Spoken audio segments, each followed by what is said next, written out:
Disasters were no longer confined to non-risk zones. They were emerging in new geographies with the new intensities. So, why this consultation matters now? That is a good question. And for IAG's 2025 was not just about response, it was about operating in uncertainty. So, we saw multiple events in the same districts, compressed response window, and also coordinated under rapidly changing conditions. So this consultation is designed to bring those lived experience to the center to reflect, learn, and collectively identify how IAG mechanism must evolve in an era where any region can become a disaster hotspot now.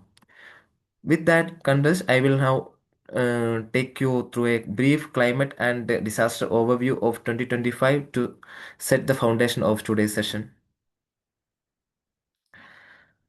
So, as I already informed, the year 2025 witnessed unprecedented climate extreme across India, breaking multiple long-standing records. January 2025 emerged as India's fifth driest January since 1901, while February became the warmest in last 124 years. In March, the country mean maximum temperature was 1.02 degrees Celsius above normal, and as IMD report, rainfall patterns during the year were equally anomalous. The annual rainfall for 2025 stood at 1,274 millimeter, which is 110 percentage of the long period average for 1971 to 2020. However, this overall surplus masks strong seasonal imbalance as well. Like we already saw that the rainfall was above normal in 2025 when we checking the national wise, but when we checking like in seasonal wise, winter rainfall was significantly deficient at the 52 percentage of LPA, while the remaining three seasons recorded above normal rainfall. Pre-monsoon recorded 142 percentage above normal, southwest monsoon recorded 108 above normal, and post-monsoon recorded 111 percentage of above normal to their respective long period average. So moving forward to state-wise main incidents on in 2025, starting with Jammu Kashmir. As per information received from Jammu Kashmir administration, 199 human lives and 11,693 livestock were lost due to floods and heavy rainfall during 2025. As of 10th December 2025, a total of 8,404 houses and 77,000 hectares of crops area were damaged. August alone, we like witnessed multiple events, cloudbursts in multiple districts as well as we can also see like Kishundar districts in August 14th and Kathua districts in August 17th. August and Jammu districts in August 25, 26 and 26 itself in Mada Vaishnava Devi trek. Like multiple events we saw in the same state itself in August. Now moving forward to Himachal Pradesh. Before that, like in Jammu Kashmir itself, this impacts highlights the increasing vulnerability of region's geography and the rapid changes it is undergoing. The state, known for snowfall and cold climate condition, is now experiencing severe monsoon-related impacts and also indicating the significant shift in its climate pattern.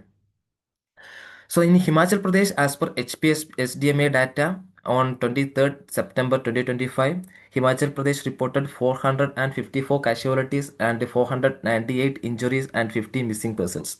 A total of 1,734 houses were severely damaged and the 7,494 partially damaged with 148 landslide, 98 flash flood and 47 cloudburst events recorded in 2025. So, yeah, moving forward to Maharashtra. In Maharashtra, 86% had died, casualties were reported in flood across the states with 11,500 persons taken to rehabilitation camps in Marathwada region alone. This Marathwada region was like known for this drought-prone region, and this year itself, they witnessed severe flooding also. Around 3,800 villages were directly affected, bringing all major cities of Marathwada to standstill.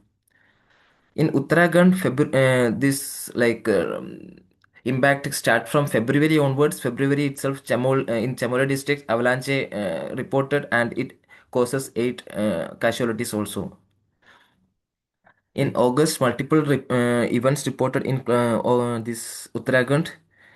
Report total 71 casualties were also reported in Uttarakhand itself in August. The events include cloudburst incidents in village Darali on August 5, waterlogging at the Yamunotri National Highway on August 21, cloudburst incidents in village Darali on August 23, and cloudburst reported in Chamoli and Thare districts on August 29, and landslide on National Highway at NHPC Tunnel Darachula on August 13.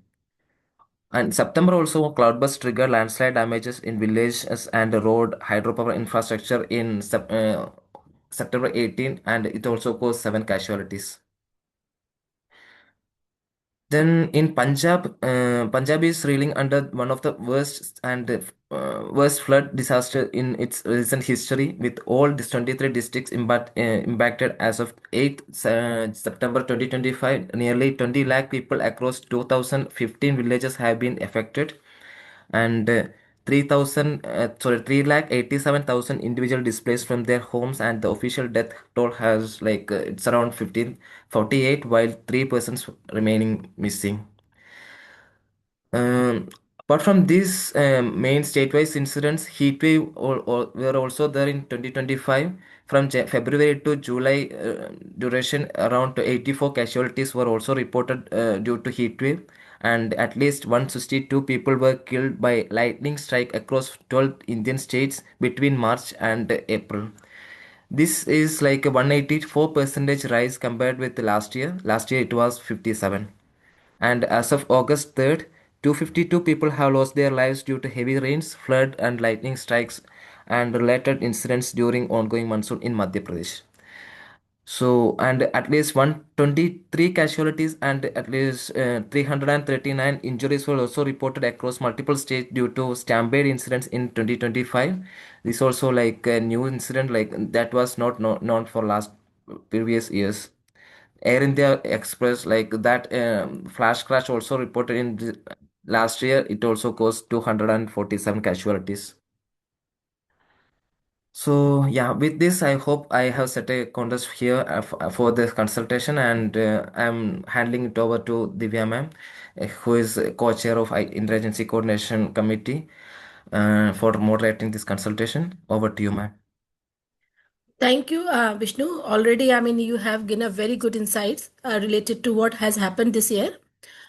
Before inviting to our first speaker, Dr. Anil Gupta sir, I would like to convey this message to all our participants and speakers. Like, we know the situation, we know the challenges, but at the same time, there was a good effort made by all the IAGs and their members, especially in terms of coming as a togetherness, coming with a very coordinated way, and also bringing a huge knowledge, huge innovations, and also how they could simplify the science to help the community. So we are not here just to share the challenges, we are also here to learn from each other. Cross learning will be there because we are getting learning from many states. So be here for both the purposes. Thank you so much. And now I invite our first speaker, Dr. Anil Gupta sir. Sir, over to you.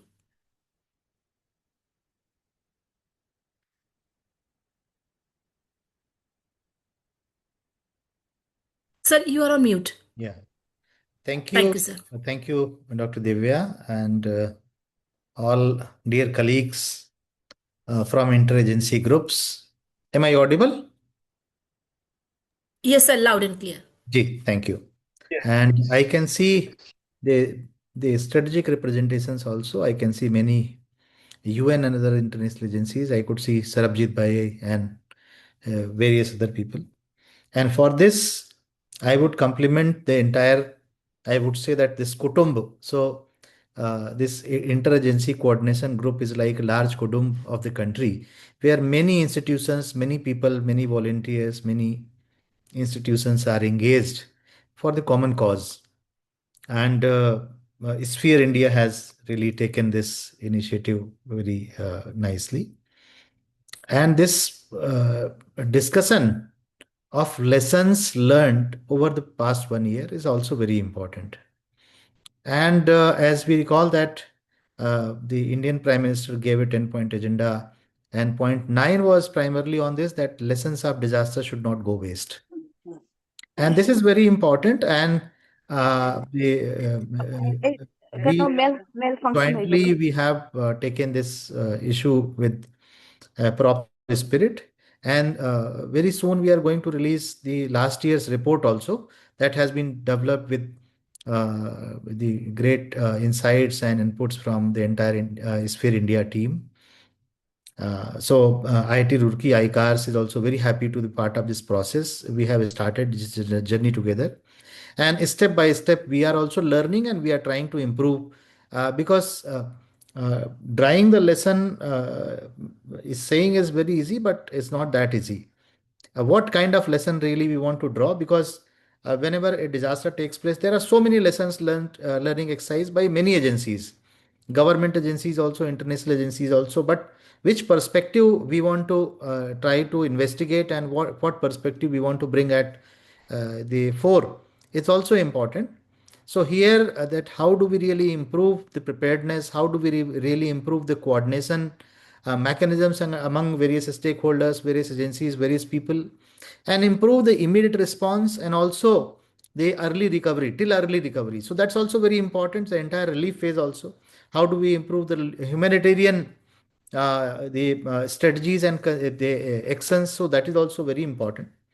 And in fact, I would also recall the third session of National Platform for DRR that took place in 2023.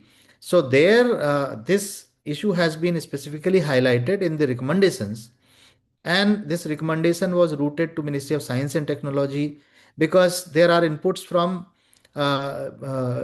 more focus on integrating science with society and then practice. Because even if we talk about the improving community-based early warning system, community-based preparedness, interagency coordination, the benefits of the recent scientific development is also very important. Whether it is the simpler things like talking about mobile technology, or talking about the mapping, GIS base, and many things.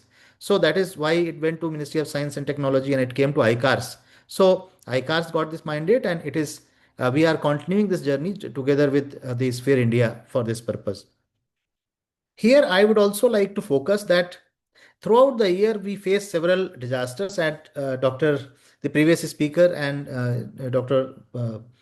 Divya also referred that which various kind of disasters we had.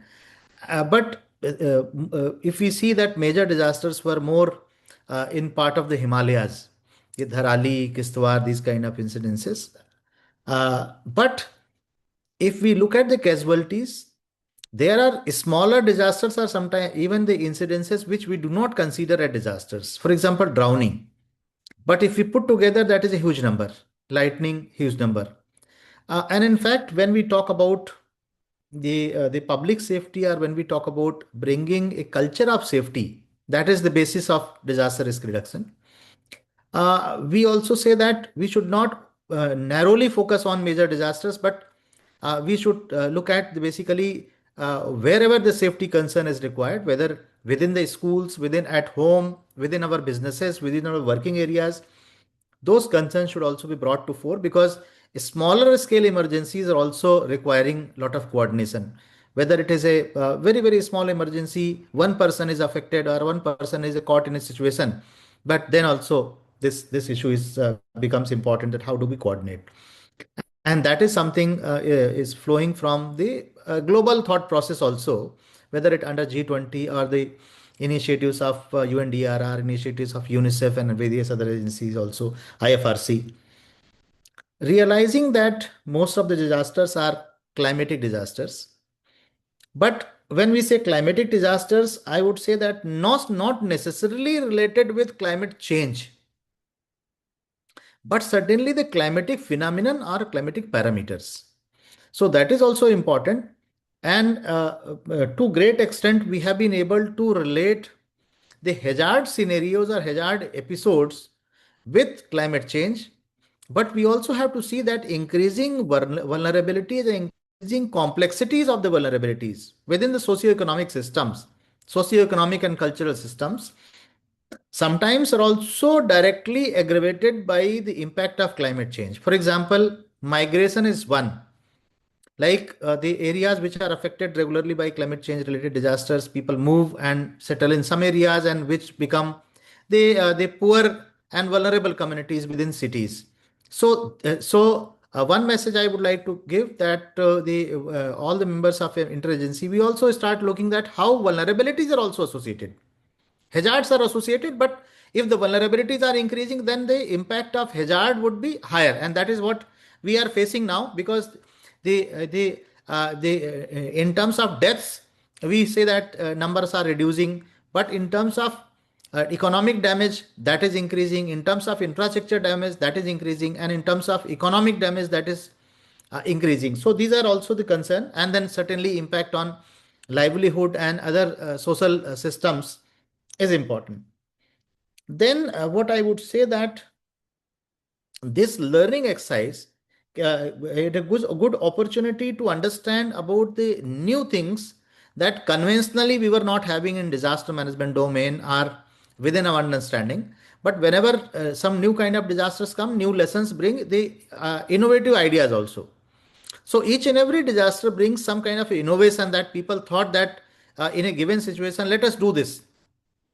Uh, and any kind of major disaster we see in India, we find that so many good examples are there.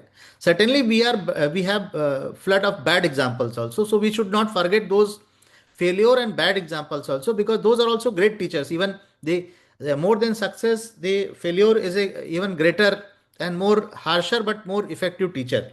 So we should not forget that, and we should not shy away, even if it is our own failure. So we should accept it because we are like a family. So that's important. And innovations are very important because many times we quote the innovations by only scientists and big people are the people who already have name. But real innovations sometimes come from a people who is not very highly educated, even maybe he is a metric pass or not even metric pass. But in a given situation, what idea he thought and how it mobilized. Maybe he could mobilize people who were not ready to cooperate, and he could mobilize the cooperation. What actually he did, what actually he conveyed, maybe the narration. What narration he really used that the people came out from the home and cooperated with him, supported him. Even that is also innovation, because sometimes the big people go and people do not listen. And if a boy could mobilize people, so I think that is also a good thing. And the incidences in like the GLOF, we have been we had a Sikkim GLOF commission. So there we found that the people who are not highly educated, even the laborers, they could really do some good work. So we should document that. And year 25 also brings some very important lessons, that looking at the new development models, particularly Dharali, Kistwar, these kind of things are giving an idea that our development model is faulty. But just saying is not complete. How do we really look at these development models, and how do we integrate the new and proposed development model that we talk about? The efficacy for emergency response or disasters, looking at the future challenges. So I think these are a few points I would like to put at four. And this lesson should lead to the key recommendations also, that how the financial mechanisms in the country, like the disaster finance, 16th finance commission, and many other things which are resources we are talking about, how we can integrate the community initiative, civil society initiative with the government departments and the authorities in disaster management, and better utilize these resources, and also the resources outside, for example CSR and other things. So thank you very much for inviting me to flag off some of the thought process that I have for this lessons learning workshop, and I would be really very much interested and very keen to look forward to the discussions and outcomes of this deliberation. Thank you very much, and over to Dr. Divya for taking the agenda forward. Thank you so much, sir. Thank you so much, sir. Really, I mean, you provide us a really insight the way, uh, like as an IAG, not just the IAG secretariat, but also the IAG members. They are doing great job in the field. The way they are simplifying the science, they are bringing that whatever IMD and other agencies are providing the information, the technical information, these IAG and their members, they are trying to play the role of bridge and bringing those information to the last mile, to the last community, and they are teaching community how to utilize those early warnings in a very simplified manner, and how to do actions on that, how to make them actionable items. And also, like, we should not ignore the small incidents. Many times they are bringing a huge casualties, and they are very important, so we should learn from them. And also, I mean, COVID also taught us, and all this climate situation also taught us ki those who are a very hardcore development organizations, even now they have to be very active in this whole efforts, because none of the area, none of the geography is now untouched from the disaster situation and the emergency situation. So we all, development and humanitarian organizations, should learn how to integrate our development services with this kind of knowledge, and how to handle the emergency, and how to integrate climate actions in our work, so at least we can reduce those kind of incidents. And also, what sir also shared, many times what we are observing, these funds, they are available. Many times the local governance, those who are the decision makers, they are not even aware how to utilize that fund. So many times this fund is going either unspent, or they are utilizing for some other purpose, which they should actually use for the preparedness or the capacity building at the local level. So how we civil society organizations and other stakeholders can play that role to help them to utilize that fund in a right manner. So this is very good insight, sir. Thank you so much, sir. Now I will invite next speaker. Sorry for a bad throat. Yeah, and I forgot one important information. Like this pre-consultation, whatever we are discussing today, I mean, whatever our speakers are sharing, and also we will be going for a one group exercise post the discussion, and whatever suggestions and inputs will come today, we will be working on it, compiling these pointers, and we will be presenting and sharing those discussions during the main consultation, which will be happening very soon, the national level lesson learned workshop. Yeah. So now I invite our next speaker, Vaishali ji. Vaishali ji is from Maharashtra, and she is working with Palladium organization. Vaishali ji, are you there? Vishnu, Vaishali ji is there? Hello, am I audible? Yeah. Yes, Vaishali ji. Please, yeah. Yes, ma'am. Uh, Due to some network issues, might be my camera will be not up. No, no I will not problem, able no to. problem. No problem. Okay. Very good afternoon to all. My name is Vaishali. I work with Palladium Consulting, which is the technical partner for the Department of Disaster Management, which help department to get like supports for the developing standardization guidelines, SOPs, scrutinization of the proposals for the mitigations and the disaster preparedness. So the major work is like to whatever the proposals are coming from the various agencies like response agency, uh, like line departments. These need to be scrutinized. What is the as per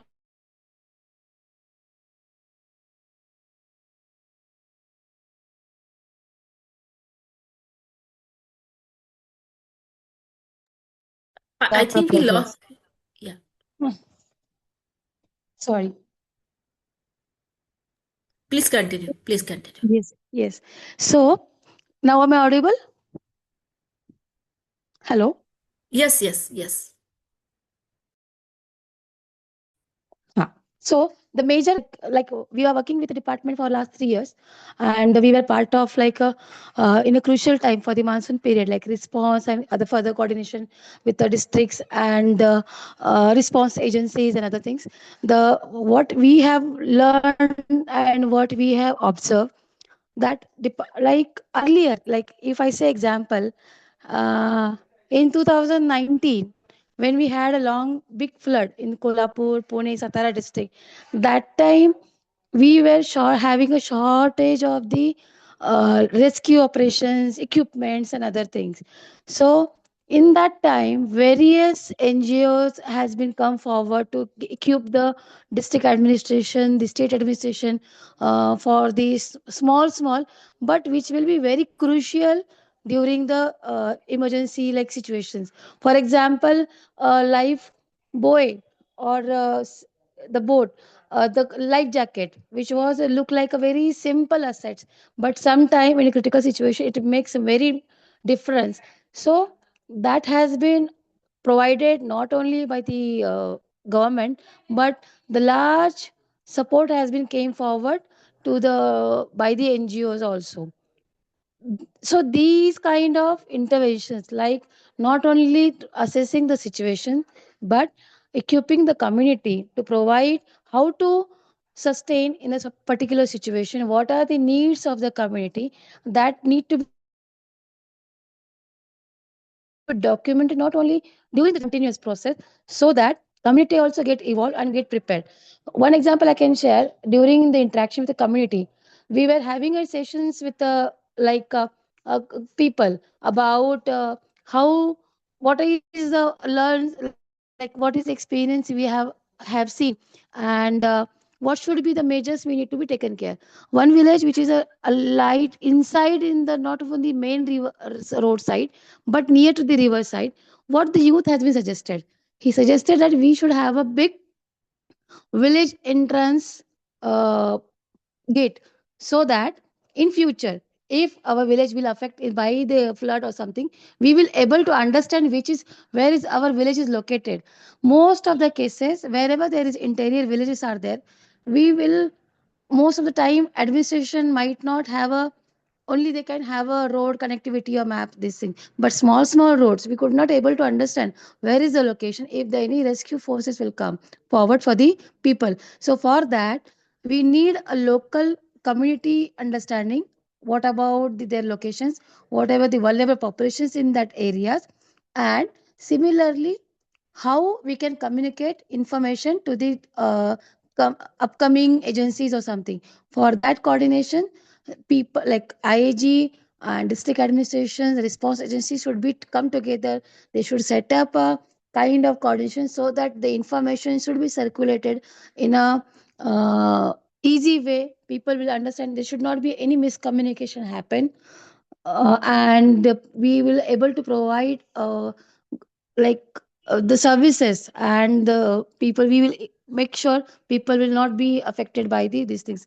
The lesson I learned, like what I can see, this monsoon period again, this year we have seen almost 800, more than 800 people has been lost their lives. This is not only for the flood, but this is majorly because of the lightning and other issues also, and little bit lack of awareness. The major cases has been observed in terms of drowning and other thing. So what's our IEC should matters, IEC should be matters in terms of educating the community about what is the rightly this year, what is the death trend has been happening, where is the mistakes by the community itself, where are the challenges faced by the response agency, and how we can recover, so that there should not be a major life loss. So that is the thing. One more thing I can suggest, like now disaster has been changing their scenarios and other thing. Best example I can see in terms of Solapur district, when Sina river has been flooded.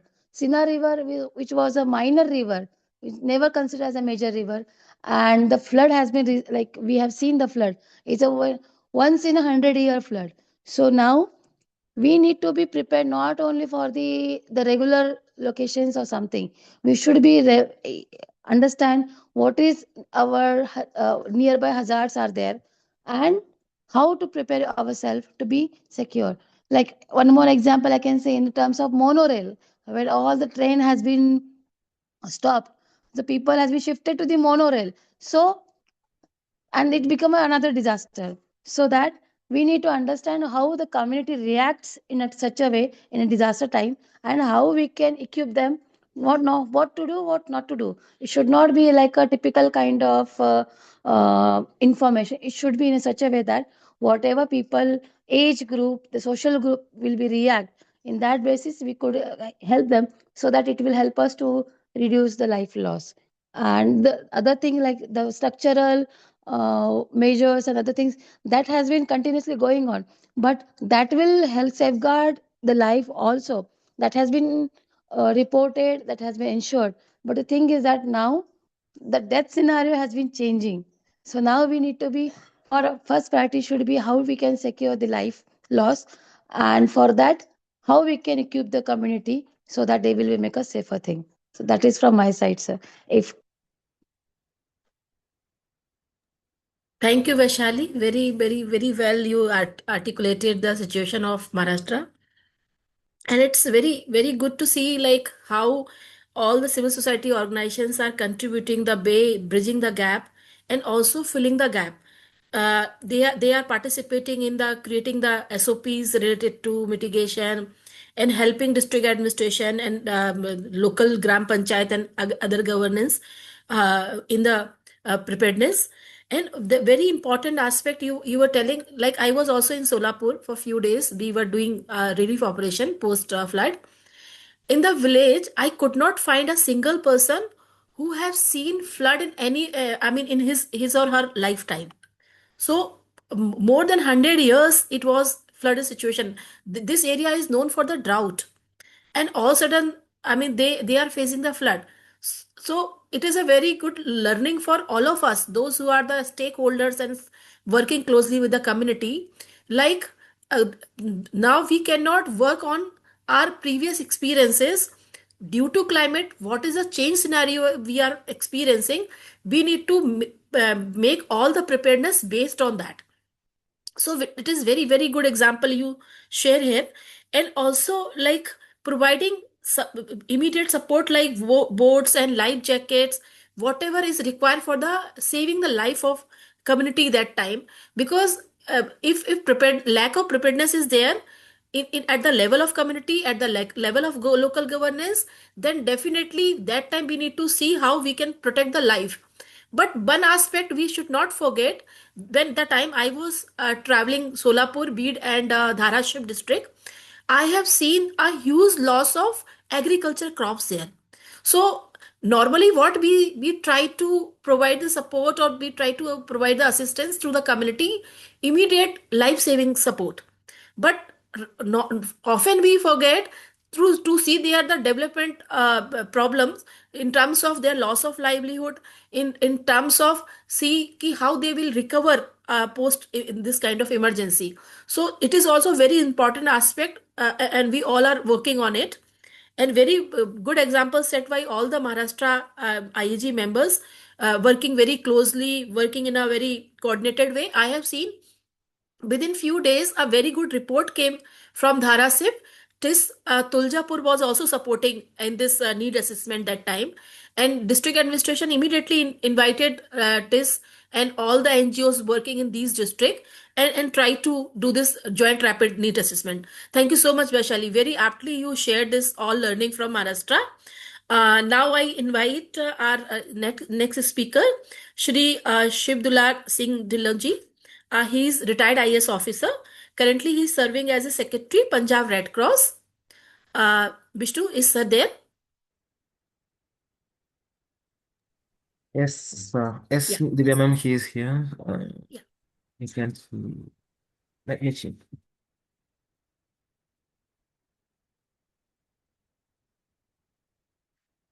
Yeah. Sir, are you there?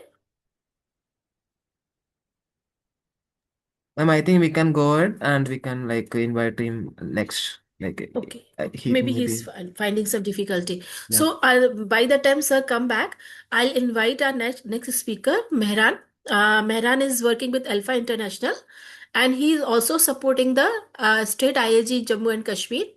And I have seen his work recently. Also, we have done some support to some families in Jammu region with the Alpha team. And I have seen in Baramulla also many organizations, or many IAG members, they are working there, and they try to, I mean, fill the gap.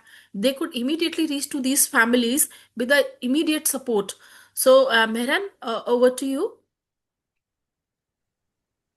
Thank you so much, Divya, and good afternoon to everyone. Uh, am I audible? Yes, yes, loud and clear. All right, thank you. So it was good to hear from other colleagues sharing their experiences. I will focus more on Jammu and Kashmir as Vishnu gave a detailed presentation in the beginning. We have had a devastating situation, especially in Jammu region, and all entire region was affected.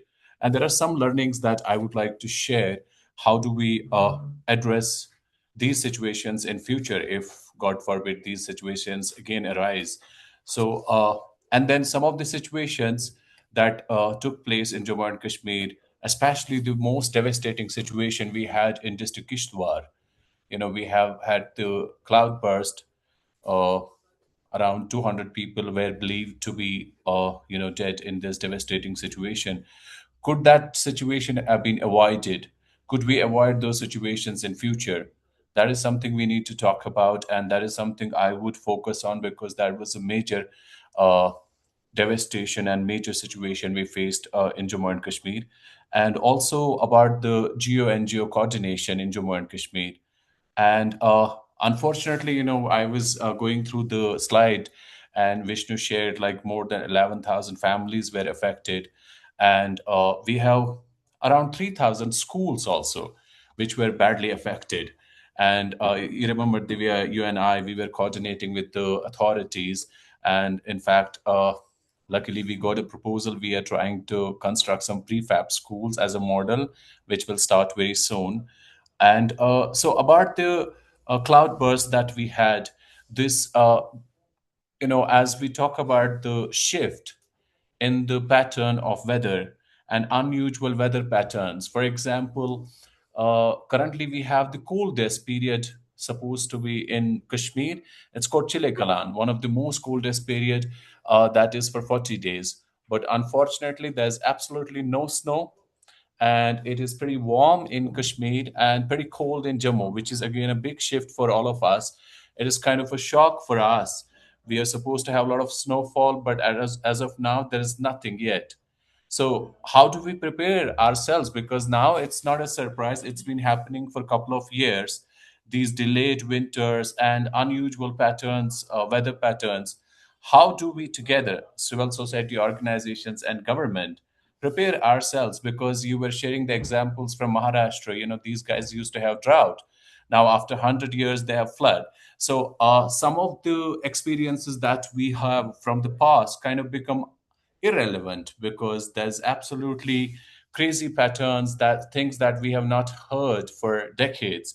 So we also need to come out of those learnings. Maybe it's a time to unlearn and to start learning about the evolving situations, especially organizations like us, because we are always at the forefront working there.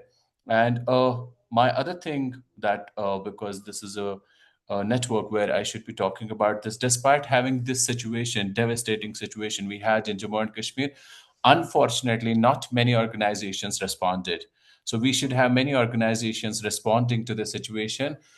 It was very few alpha seats, and we coordinated with Amazon and Donate Card. As for my information, these are just few organizations that responded. But in future, we need to improve this mechanism. Organizations need to come forward because it's our learnings from different states, different parts of the world that we share and bring into the state. So that's one thing we need to improve. And this geo NGO coordination in Jammu and Kashmir that I've been representing for a couple of years now, it is still kind of ad hoc. We had this situation, and I was running from pillar to post, meeting divisional commissioner in Kashmir, divisional Kashmir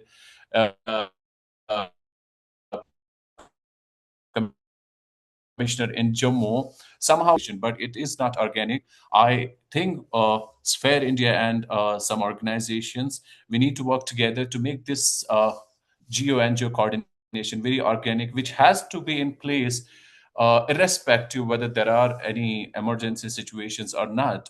But this has to be very organic and coordinating. I am putting a lot of efforts, but I will certainly require your support in that. I want maybe this year if we can have a geo NGO coordination, it should be formalized. We should have. And so coming back to this pilgrimage site where we had the major devastating situation, my point is, could we have avoided the situation? Could we in future avoid such situations? Because this is very important site, and the pilgrimage site, it's very important. People have to go, but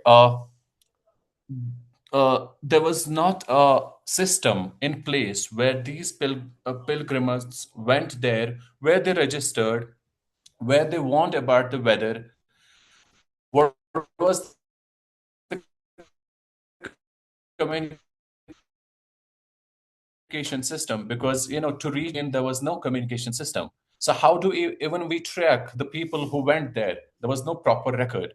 But in future, maybe the government organizations and people like us will certainly work with the authorities to develop a system where we could tell people, because they've been going there for years but they didn't have these situations, because now there's a shift and things are changing, and these places are very isolated without any communication system, without any network. So maybe there has to be a proper registration system in future, which has to be strictly in place, because this was a huge devastating situation. Around 200 people died, and it's like people from 200 families. So to avoid these situations, there maybe there should be some uh, people placed there who will be monitoring the situation, only allowing if there is good weather, and sharing the news with the people who are visiting these sites. So that is very important. That's one of the key learnings. And we have had other districts, Samba, Riyasi, where lots of landslides. And I am still like going back to all the authorities, going back to all the departments. Per se, all of us say we are prepared, but now not really, because we have had these situations every year. Why are we not even able to stop these situations? So there is something we are lacking, especially in Jammu and Kashmir. As far as I talk about the response, yes, government is responding, and they responded together with us. You have personally seen our work, but to understand that we have these situations continuously, we have had these situations in the past, and we will have these situations to face and to deal with in future.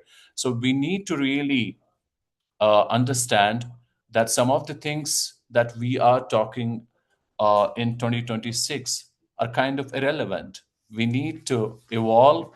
We need to understand there are changes in weather patterns. There is something very unusual happening, unfortunately, on this planet. So we also need to evolve and have better preparedness. And so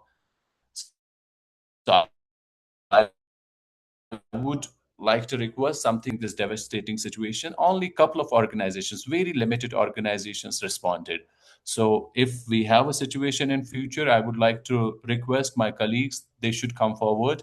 And together with Spare India and other organizations, we are planning to make this coordination very, very formal. Thank you so much. This is from Jammu and Kashmir, and I'll be here. I'll be very happy if anybody has any comments or questions. Thank you so much.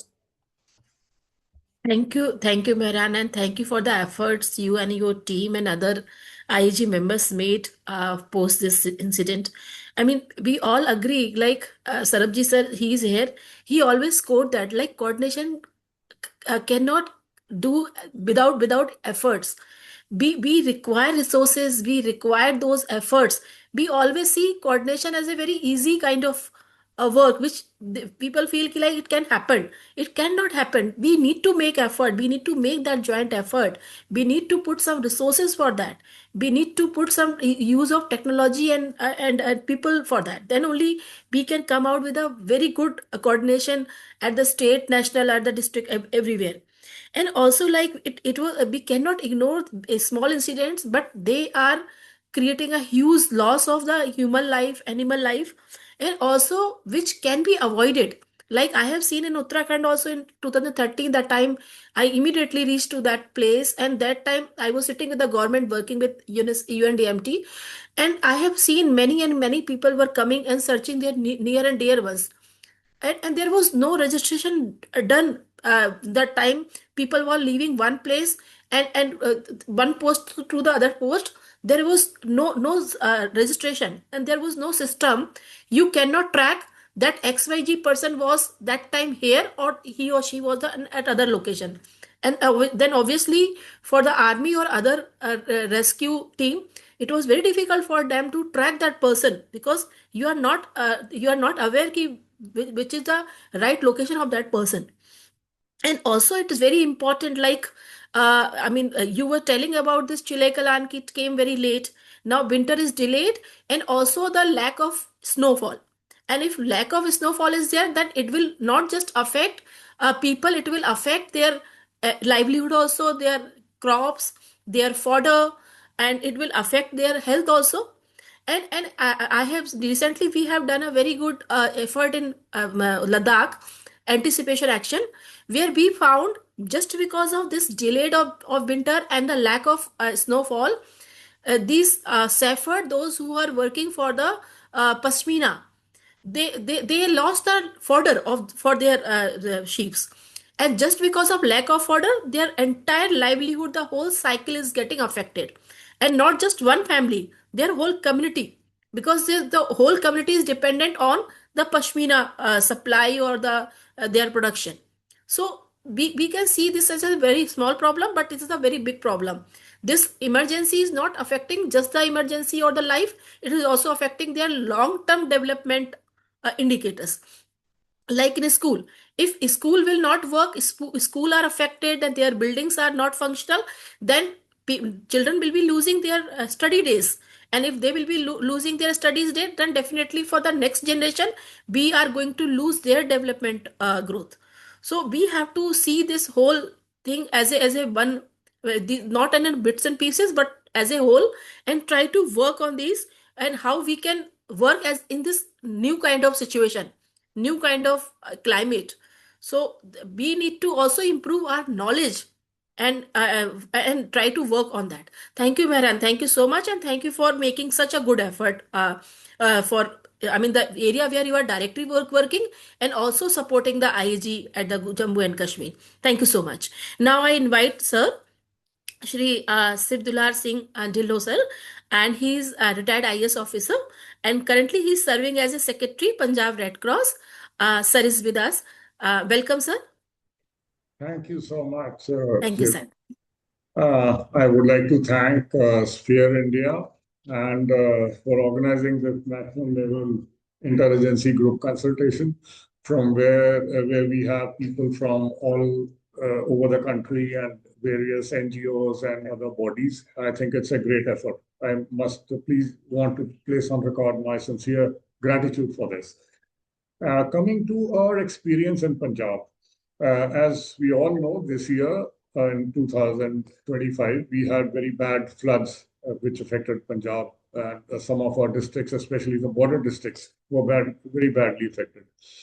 One unique thing which I would like to share here about the Indian Red Cross Society in Punjab and how we were able to go about it is that we have some additional advantages here, because our district units, we have the district Red Cross societies in all the 23 districts of Punjab, and they are headed by our district presidents, who also happen to be the deputy commissioners and the district magistrates.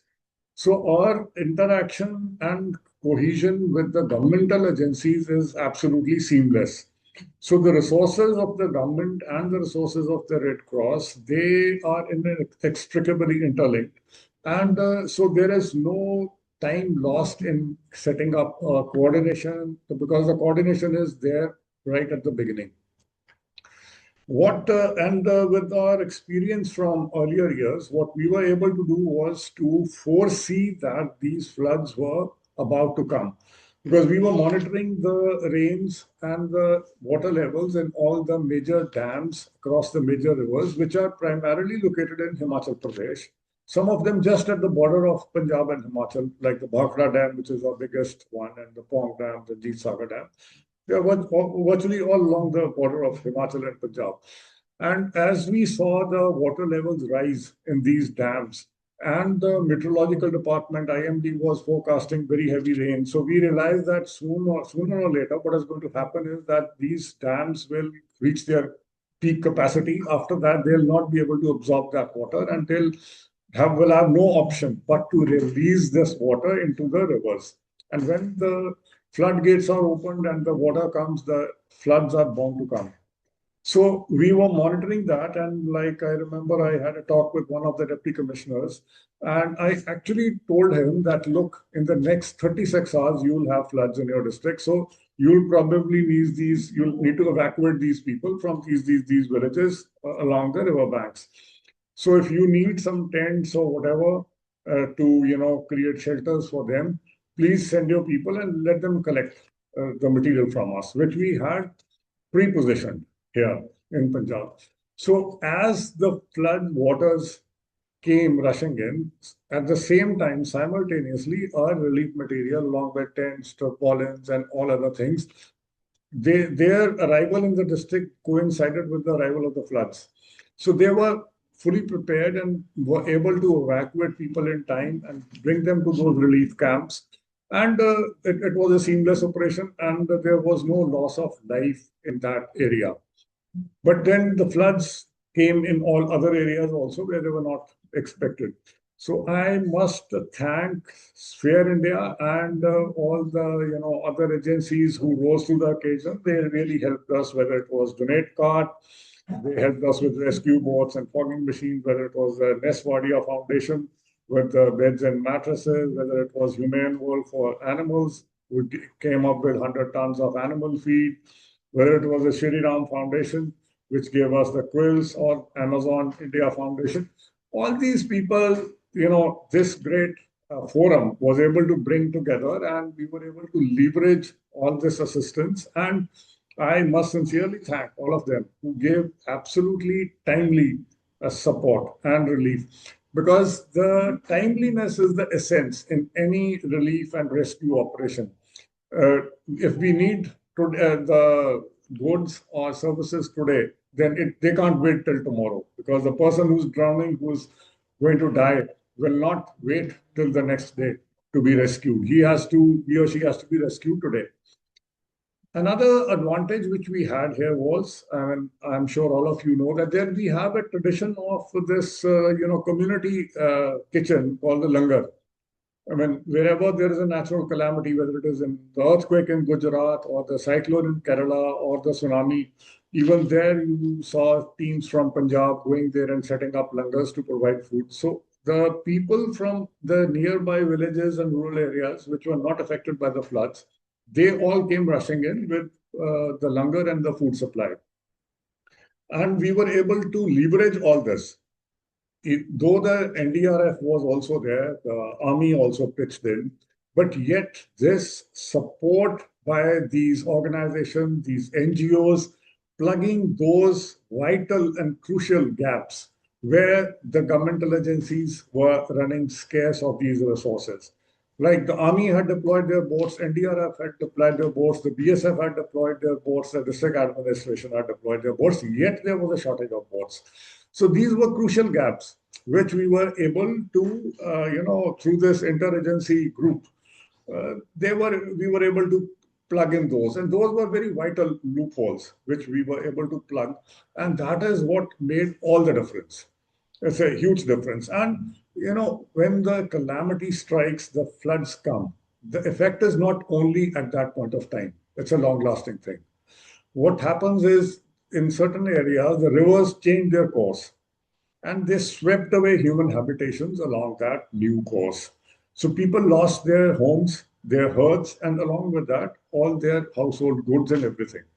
So now, with the advent of winter, and this year we are having a severe, cold wave in the north, as those from the north will bear me out on that.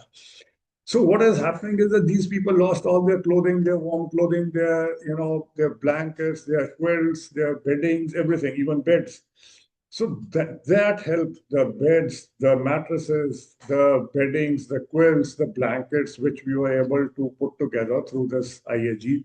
They have come in very handy. We were able to get some jackets also, and they are very valued at this point of time. because with this kind of biting cold, people were just, a lot of firefighting was happening. They were trying to find shelter, they were trying to rebuild their homes. So the thought had not gone to think about the onset of this severe winter. But with the onset of this winter, the requirements have changed. So the requirement is long term. It keeps changing as per the weather, the climate, the time of the year, and other things. And so this, because of this group, because of this forum, and I must place on record our appreciation and the thanks of all the flood affected people of Punjab, that such a huge, massive effort was put into place, was all resources were mobilized in a synchronized form. Now, what thinking about the future? One is we must need to have a predictive system of relief. You know, we there are certain things we cannot predict, but there are certain things which we can anticipate. We may not be able to predict. I'm not talking about predictions as an astronomical science. I'm talking about scientific, prediction of what is likely to happen as a result of the things that are happening around us. So in those cases, we need to pre-position our resources. That is very essential because timeliness is of essence in any relief rescue operation. Timeliness is of essence. A person is drowning today; he cannot even wait for minutes. What to talk of days? Days and weeks. That's a luxury we don't have during rescue and relief. So that pre-positioning, which we were able to do to a certain extent, and that was hugely beneficial. So we're going by, especially from the experience of all the bodies that are here. I can talk about my organization. When I come from the background of the administrative service, so I've headed the districts also. So we know when and where the floods are likely to hit in which year, depending on the monsoon, depending on the rains in the catchment area, depending on the predictions by the IMD. So wherever we have those predictions available, we need to calculate as to when this kind of a disaster is likely to hit and where. And we need to pre-position some of our supplies. We cannot, of course, stock up on the things which have limited shelf life, but those with a longer shelf life and which can sustain over a period of time, those are the kind of relief materials which we need to have an inventory available. One is to pre-position them, and then to, I think, have a kind of a master, data of all the agencies involved as to where and from where we can resource particular relief material and at what period notice. Because we got these boats, they were made available to us in Mumbai, right? And the model was that they were to send it by train. Now train would take a few days coming. I needed it that day. So but then others pitched in who arranged for the airlifting, and we got them the same day. So these are some of things. I think my time is running out now, but I would definitely congratulate you all for just putting this whole thing together, which is a great, great, great effort in the humanitarian relief operations. Thank you very much. Any questions? I would be happy to take. Thank you so much, sir. Thank you so much, sir. We also experienced, sir, this time. It was very first time in our, last 31 years of experience. We distributed material. Even that time, water was still there. Here, water receded very late. Normally, what we have seen in the other flood situation, water comes and go. Then you can make some arrangement where people can stay back and receive the relief material. But here, in the running vehicles, we have to distribute the material. We were just taking material from the our vehicles and providing to the families because water stayed back for a very long time here. And also, sir, like those who are the service providers, they themselves are also affected. So if your own family is affected, then definitely it will be very difficult for you to handle both the sides, your own family and you to serve the community. Like if it is a school teacher, Anganwadi worker, those who are there as a service provider, but they themselves were highly affected. An entire village, The religious groups, the service providers, community, everyone was affected.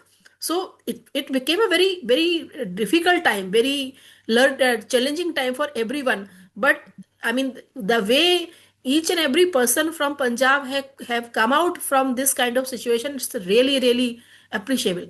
So thank you so much, sir, for joining us. So I will take question for you for first. So I mean, because you need to run.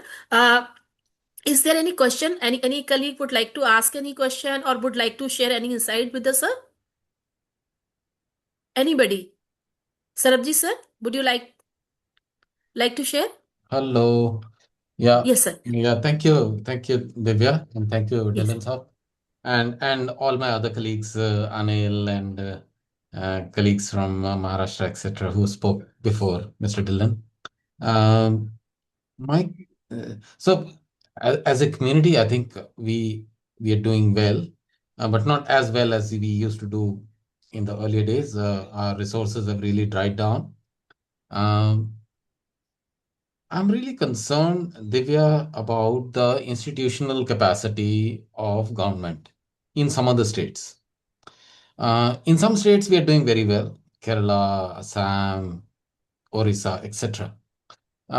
Because Dylan Saab, you come from the administrative background. Would you like to comment on how can the states such as Punjab, Chhattisgarh, and I mean, sorry, I'm naming the states, but I think in our work in emergency response, we like to be straight, and we don't mind calling ourselves in terms of where the problem is. So, how do we improve the institutional capacity of the state governments to get invested in preparedness, response, mitigation, etc.? That's my first question.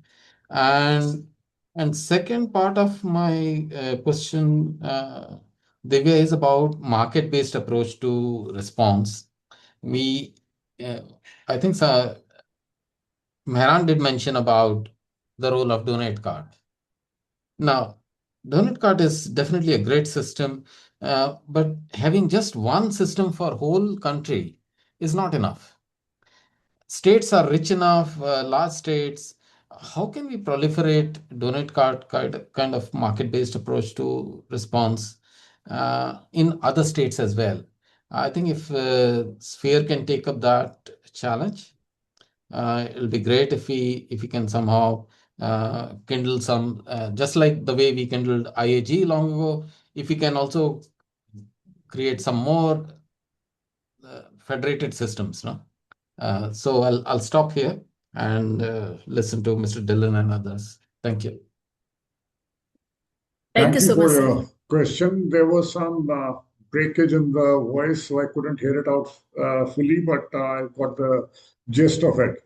One, I believe, as I understand, you asked about how we can improve the capacities of the state and the government and how we can improve upon that. Yes, that's a very valid point, and there is no upper ceiling in that because we need to improve our resources. We also need to improve our infrastructure.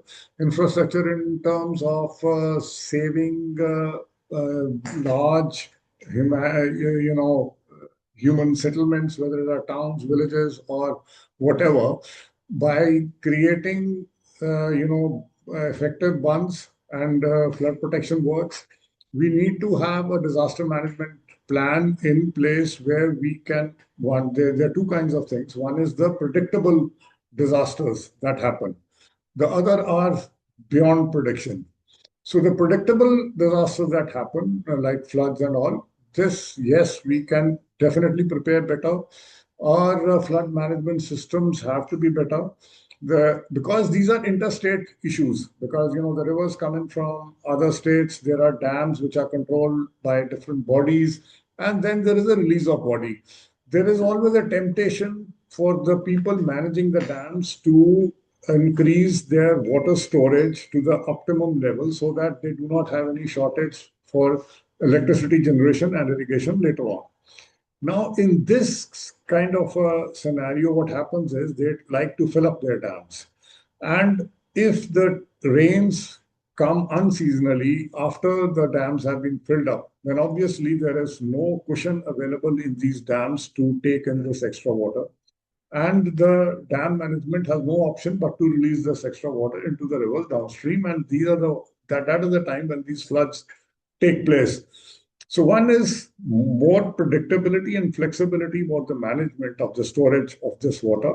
That is one issue. Second, we also know that there are certain type of equipment, certain types of flood and relief material which are always required. So those should be stocked in adequate quantity so as to, even if, because I still remember, I'm deviating, but I remember in the year 1993, India had very bad floods. Punjab had very bad floods. Say at the same time, the Mississippi River in the USA also had very bad floods where homes were washed away, there were cars washed away, people died. And I still remember that interview of the then United States president. And the journalist who was interviewing him asked very tough questions. He said, Mr. President, you in the US claim to be the biggest superpower in the world. You also claim, she never said you are, she said you claim to be the largest military superpower, the largest technical reservoir, the largest scientific manpower you have. You're the biggest economy. You have all the resources in the world. And yet you could not avoid these floods. And I still remember the answer of the then US president. He said, yes, he admitted to all those things. He said, yes, the United States of America is the biggest power. Yes, the United States of America has the best Marines, the defense forces, the scientific manpower, the technological wherewithal, and everything. Yet, and I'm cutting it short, he went on with that list. And after mentioning all that, he said, yes, the US has all this, but all this, then his answer was, but all this is not enough to fight Mother Nature. We tried our best, but yes, we did. So that is one extreme where, yes, nature, when it, like the tsunami, nobody could have really avoided it or stopped it. Those things will happen, but we need to be prepared. We cannot leave it to nature. We need to put a plan in place. We need to have an alternate system where people need to be evacuated in terms of imminent danger. We need to have resources. We need to pre-position those resources where they'll be needed most and at the immediate level, because time is of essence. If there is a relief and rescue operation, time is of essence. It cannot go beyond that time. And we also need resource capacity building. We must build the capacity of not only the government agencies, but also our populations in that affected areas or those more vulnerable areas. And we need to have a system where resource sharing by way of having a databases of all where the resources are available, so that in time of need in any particular place and anywhere in the country, we are one country, so our resources should be shareable. If today some other state needs some resources which are available with us, we should be able to make them available straight away. And similarly from other agencies. But then, yes, there will always be gaps. There will always be some unforeseen, unquantifiable factors which we have to prepare for that. It is this thing for which we need that out of box thinking. That out of box thinking has, I think today the time is limited. Otherwise, I would have loved to share some instances where out of box thinking really, really, really came in handy and saved many, many lives. Thank you very much. Thank you so much, sir, and thank you for doing great job, like you and your all colleagues, especially the way you are thinking for this predictive system to keep material on stockpiling, and also the data of stakeholders, those who can come and contribute and play the good role, and train team at the place like task force and other team, and bringing.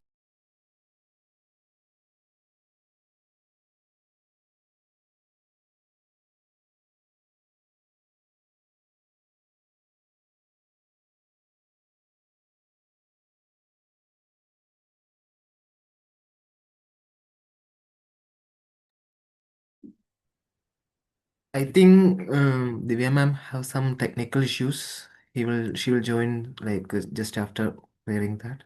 So thank you, sir. Thank you for sharing your experience, and thank you, Sabjit sir, for asking this question.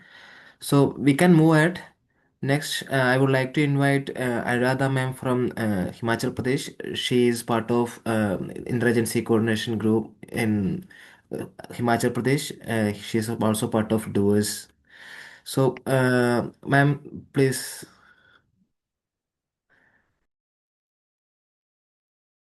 Thank you, Vishnu. A very good afternoon to all. Yeah, I'm Anuradha, and I'm coming. I represent Doers. Doers is an organization working in disaster risk reduction and climate change adaptation in Himachal Pradesh. So for now, before I start my talk, I would like to let you know that I won't be able to keep my video on for some time because I am out in the field in a rural area, and there are chances that my internet, my connection is not stable. So please excuse me for this and continue my talk. So as thank you so much for inviting me. Thank you, Vishnu, and thank you, Sway India. I would like to talk about our experience, what we have seen in previous years, and in my second like phase, I would like to talk about the interagency coordination, how we can strengthen that, when what are our experiences from the field. So, if I talk about disaster response, yes, like when we founded Doers in 2015, and we are continuously working, like since 2015, we work in disaster preparedness, and then yeah, we are working in disaster response. And if I talk about the magnitude and intensity, like in terms of response, may not be, my word selection is not right, but what's happening, what we have seen in past years, like when we worked in 2023. Before that, we worked in COVID, like which was completely a different kind of hazard, different kind of disaster. And then when we started working in 2023, at that time, like almost all the districts of Himachal Pradesh were impacted, and we at that time we were thinking that this is the biggest one which we have seen. But then coming to 2024, like right now where I am here, a biggest like a very devastating cloudburst happened, and a complete village was washed off. We lost 36 lives. And then after fighting these like cloudbursts here, and then like 2025 came. So now this season, the monsoon season, is actually, this has become a disaster season for Himachal Pradesh, and a very scary scenario we have seen. And if you talk to anyone in Himachal Pradesh, this is something which is coming very, unpredicted. And then we do not have any, as we know, there is no early warning systems in place for flash floods. And how we are seeing people, it's like the impact is really high. If we talk about even only one district, what has happened in Mandi, Himachal Pradesh, which this year it started even in the starting of June, 30th of June. On the night of 30th June, a big devastation happened in which like more than 2,000 houses, more than close to 2,000 houses partially damaged, and more than 800 houses completely damaged. And other than this, when we were actually responding to this, to district Mandi, then it started happening in Chamba, it started happening in Kullu, and it was continuously going up to September. And when we saw on the ground, there were many organizations working together, because we know that it is not even possible for government to meet the needs of people. There were many NGOs working on ground. And as many people are talking about Donate Card, Amazon, and there are many other organizations also. We also are working in collaboration with Donate Card, and there are many NGOs. And so what was happening on ground, there were many people working, but all of them, they were reaching those areas which were actually reachable. So this is one of the biggest problem in Himachal Pradesh, or maybe like there are colleagues from Jammu Kashmir, from Uttarakhand. What is happening that when there is no road connectivity, it becomes very difficult for people, for NGOs to actually help people. And as we know that for government also alone, it becomes difficult for them also. Government also needs support of NGOs. But what happens, all the areas which are very remote, severely impacted area, there are some of the area in Mandi near Thunak. Those are the villages where nobody was actually able to reach. The local NGOs, they themselves were impacted, so it was not possible for them. Then only government was able to provide them relief, and these emergency rescue forces. they were also in many areas, they were walking like for 22 kilometers, 24 kilometers, and taking all the ration kits on their back. And it was the situation. And then in many areas, ration kits and other essential items were airlifted also. And that too, that was becoming difficult because the weather was really weather was not favorable, and at that time also these things were becoming very, very difficult.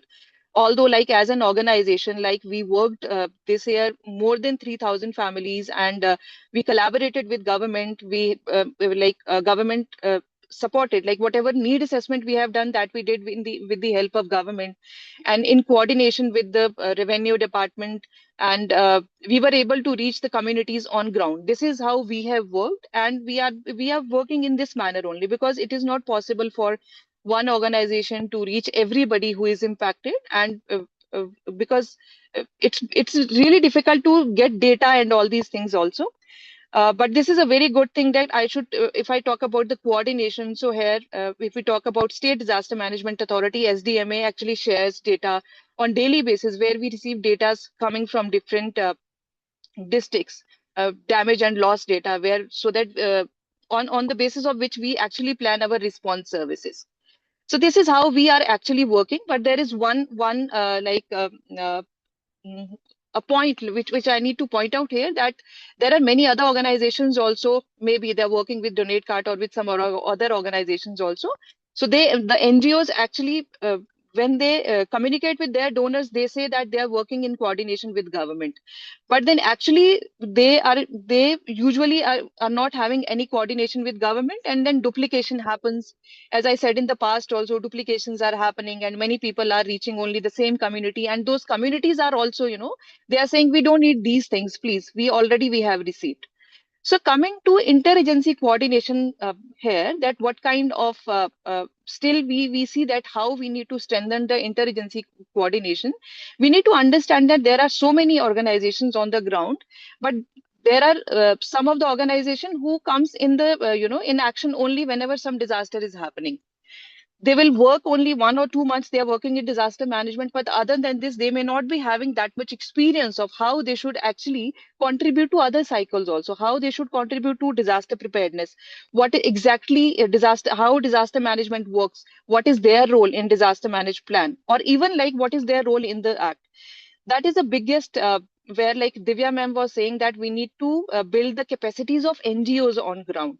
So talking about the strengthening of IAGs, if I talk about Himachal Pradesh, so State Disaster Management Authority is actually carrying out an organizational assessment in which they are going to already, like, it has started in Himachal Pradesh. So they are going to do the institutional capacity assessment and administrative also, and financial also. All these capacity assessment will be done in coming time, and on the basis of these this assessment, the HPSDMA is actually planning to engage the organizations so that the organizations NGO and GO coordination becomes strong during disasters. Because it becomes very difficult many times. What happens, even the bureaucrats also, they are also not able to, because for them it is what I have, like, in my career, I have experienced that for administration and for bureaucrats, it they have to actually perform at every cost. For them, accountability is there. And coming from NGO side, sometimes I have felt that sometimes many organizations, they do not have accountability. They will work if they have the funding resources. Sometimes they may not work. But if the administration, if the government doesn't have an idea that what kind of capacities they have and what kind of support they can take from NGOs, so then it becomes very difficult for them also to act. So there is a need of strengthening IAGs not only on state level, then district level, and then subdivision level and tehsil level. In future, we need to strengthen IAGs at tehsil level so that we have very strong local support. Because as I said you, that it becomes very difficult for organizations to reach far-flung areas where there is no road, where there is no communication.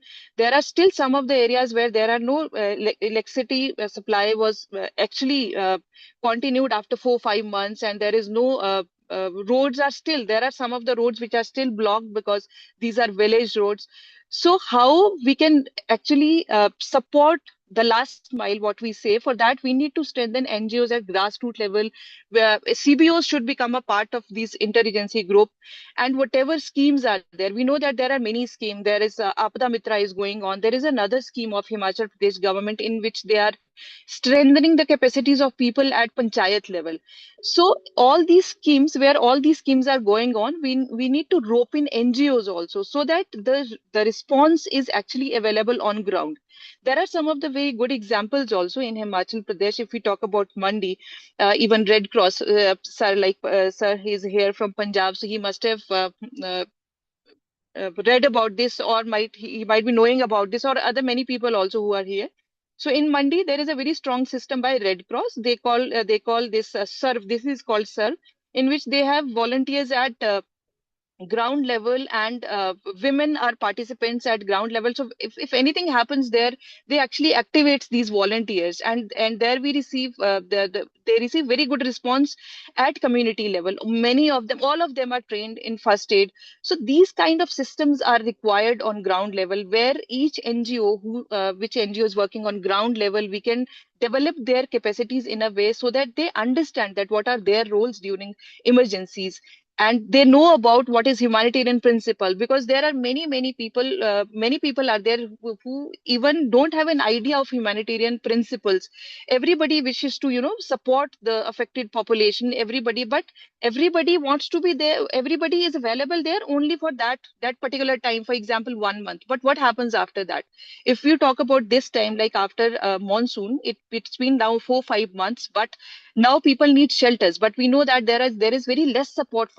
There are there are less funding agencies who will come forward for support shelter, because this is something which later on, when the time changes, when the needs also changes, so are we able to support people in these needs also?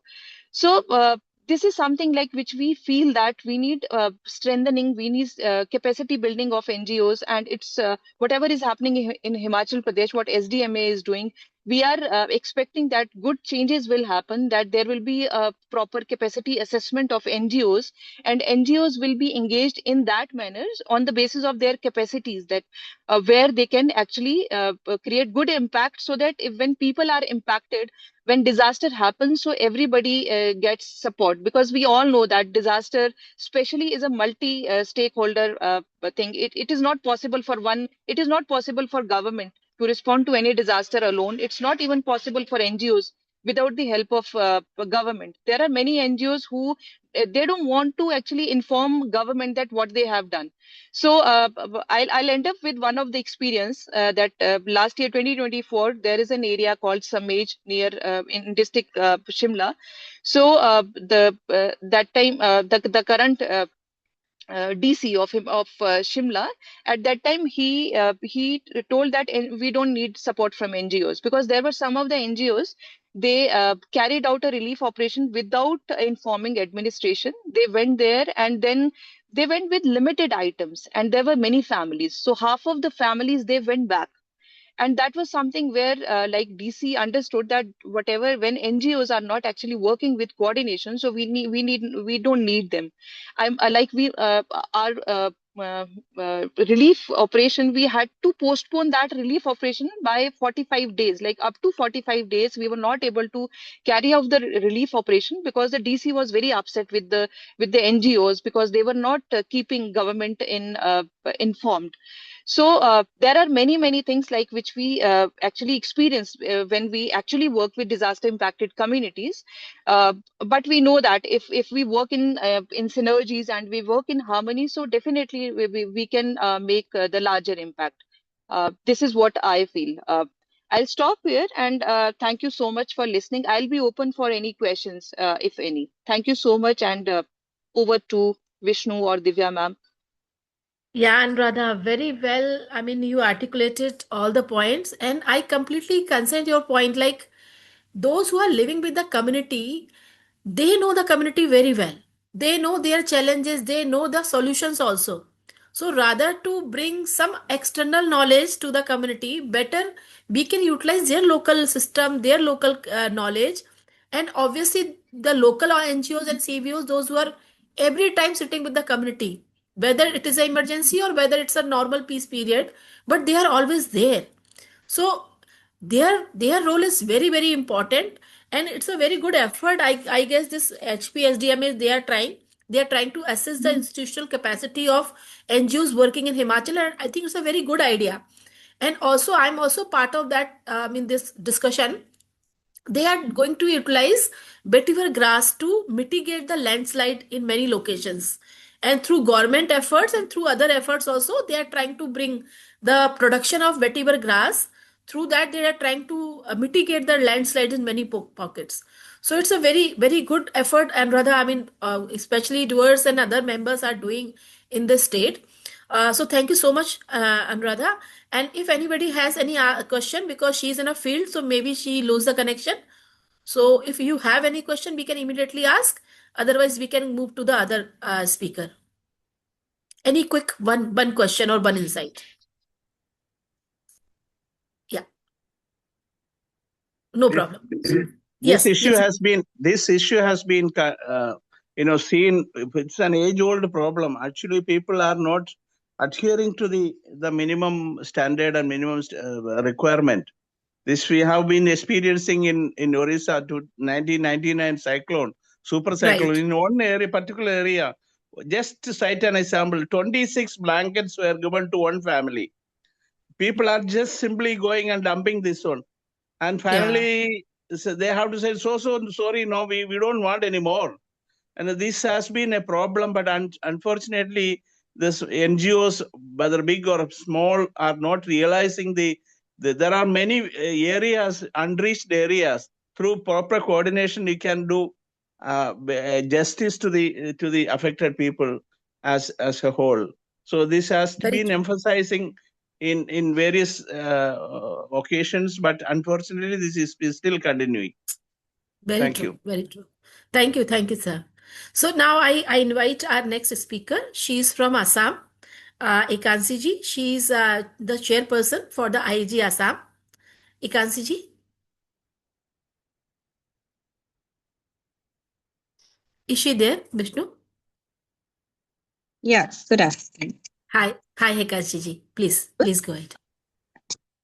I am Inakshi, the chairperson for IAG Assam. While Assam has been generally the case of sharing its experience of disasters, thankfully this year we did not have, and we saw unprecedented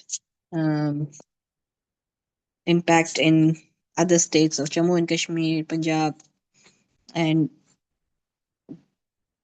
Assam. Thankfully, this time there wasn't that level of devastation, but there have been small incidents of flooding, but it was managed by communities and the State Disaster Management Authority. So there weren't major incidents. However, having said that, we did, as Assam is very, very highly prone, and almost every year we have not only a single phase, we sometimes even have 3 cycles of floods. We are very, very aware and conscious. And as IAG Assam also has completed 20 years, we started in 2005. So, as the norm is, we initiated our coordination with the pre-monsoon meeting of IAG, which we have. So we have district networks and affiliated to the state network. And at the state level, we normally have a meeting as a pre-monsoon preparedness meeting, and in that meeting, at this 2025, we did the assessment formats, orientation of all, because we keep getting new members in the district who want to join as IAG members. So we normally do a situation update, and also um, the new members are oriented on the assessment formats, and we have our convergence discussions with the other departments, primarily the SDMA. However, since we were realizing that with the climate pattern changing, there was a long discussion during that meeting, the annual meeting that we do, in terms of um, what is the impact of climate change and how is that impacting the uh, climate patterns of the state, and how do we prepare for this impact, and what is the community's take on this, is something that as an IAG Assam we felt that this is a time that we start reflecting on that. And that is when we, as a part of the preparedness meeting, which was a pre-monsoon meeting to prepare for the monsoons and looking for the disaster to happen. But we also said that with the climate pattern changing, we recognize that there might not be a need to respond to floods. So, what is it? There was a lot of discussion on heat and droughts that have been seen by the state. This year also there were like 2025 also there were some instances of leaning towards that. So what we rather initiated is that we should understand what the community is saying, and we started a um, discussion on coming up with a position paper on the climate change impact, and the vulnerabilities that the communities are facing. And that's a study that we covered different district IAGs for their reflections with the communities, and we came up with a position paper on climate change and DRR as IAG Assam, and have presented that to ASDMA also. Apart from that, our coordination with the ASDMA has been improving over the period of time. In fact, it has been quite a um, uh, integrated approach now, and like every year, this 2025 also, the IAG desk that is being given at the ASDMA for the monsoon period was activated and was there. While there wasn't any major incident, we did do some coordination work that was required for the state and the district level. So our position paper is up. And while we were looking at all of this, and we did have the IAG, we have a core team at the state and at the district level. So the core team, after having the climate change impact paper ready, we realized that as IAG, we need to enhance our capacities at our district level. And that is where we have been holding meetings at the district level.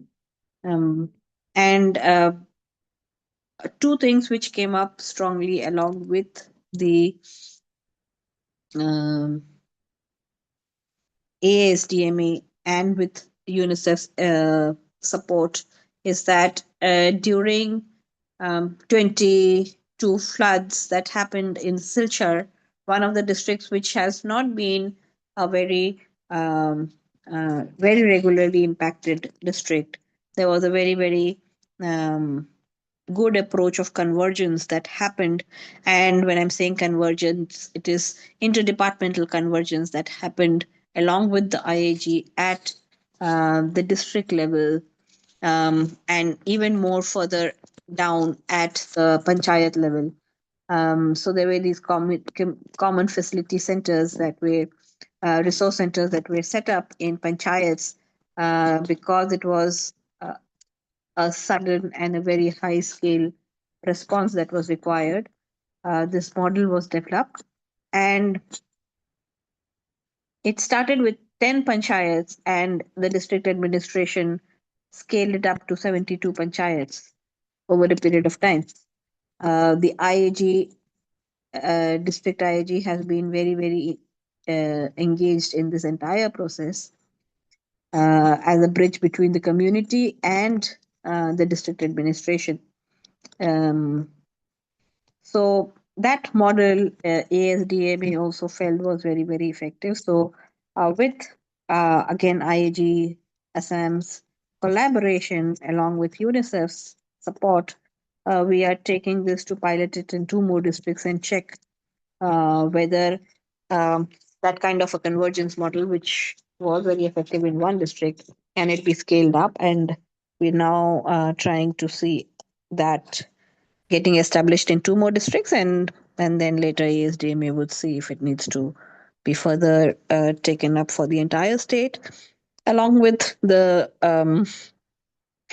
ASDMA and UNICEF. IAG Assam is also doing a dissemination of the early warning system that has been initiated in the state by ASDMA, and also taking feedback as to how that needs to be improved, and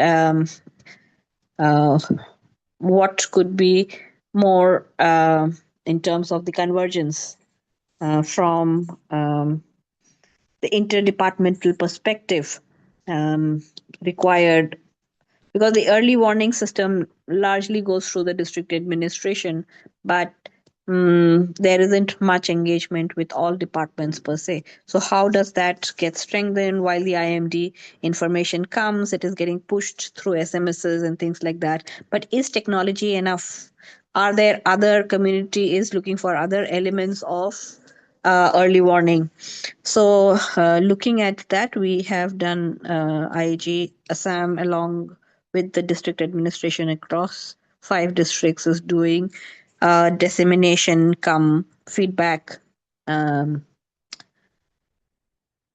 system, where we are trying to disseminate what is there and get feedback from communities. Is this enough, or what more can be added and requires to be done, and what are the other systems that are also there in communities? And that would be brought back and compiled and presented to ASDMA to work forward on that. So that's a great initiative between IAG and ASDMA, Assam State Disaster Management Authority, that is currently on, and would complete sometime in the middle of this year. Apart from that, we are also working extensively on building the capacities of our member institutions across districts. Assam has, in fact, the entire Northeast has been seeing a lot of movement of the plates below the earth, and we are facing a lot of shivers of earthquake in the range of 5 to 5.7. 5.8 has been the highest, I think. So that is again an area of concern for all of us. That's building up in terms of earthquake preparedness. I think the momentum needs to be scaled up. So that's an area of discussion for us. Yeah, I think for IAG Assam in the last 20 years, it's been an evolutionary journey for us. We all have stuck together and worked consistently along with the government, and given the needs of the community, there have been times when we have been able to respond well. There have been times when our coordination has not been as desirable, but I think at this point of time, we are much better placed as a group together. In terms of our engagement with CSR and other funding agencies, we do play a role in terms of responses. Even this year, early on, we did have discussions with Donate Cart and others who did a small time response initially with a few um, sporadic incidents of floods that was seen in a few districts. So where we do have communications, and we do recommend district level organizations, and IAG network connects directly at the state level as a organized manner. We haven't yet achieved or arrived at that, but yes, there are a lot of CSR interests also growing in the state. So we would see how we can collaborate in a more structured manner, perhaps in the future, with even other CSR and donor agencies wanting to work in the state. Yeah, that's all from the Assam IAG update as of now. Thank you.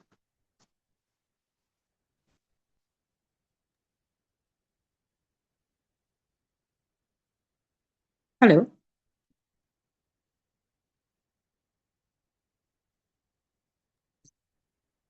Hello. Hello. Yeah, was I audible? Yes, yes. I think Vidya ma'am is not here. Yeah, Okay.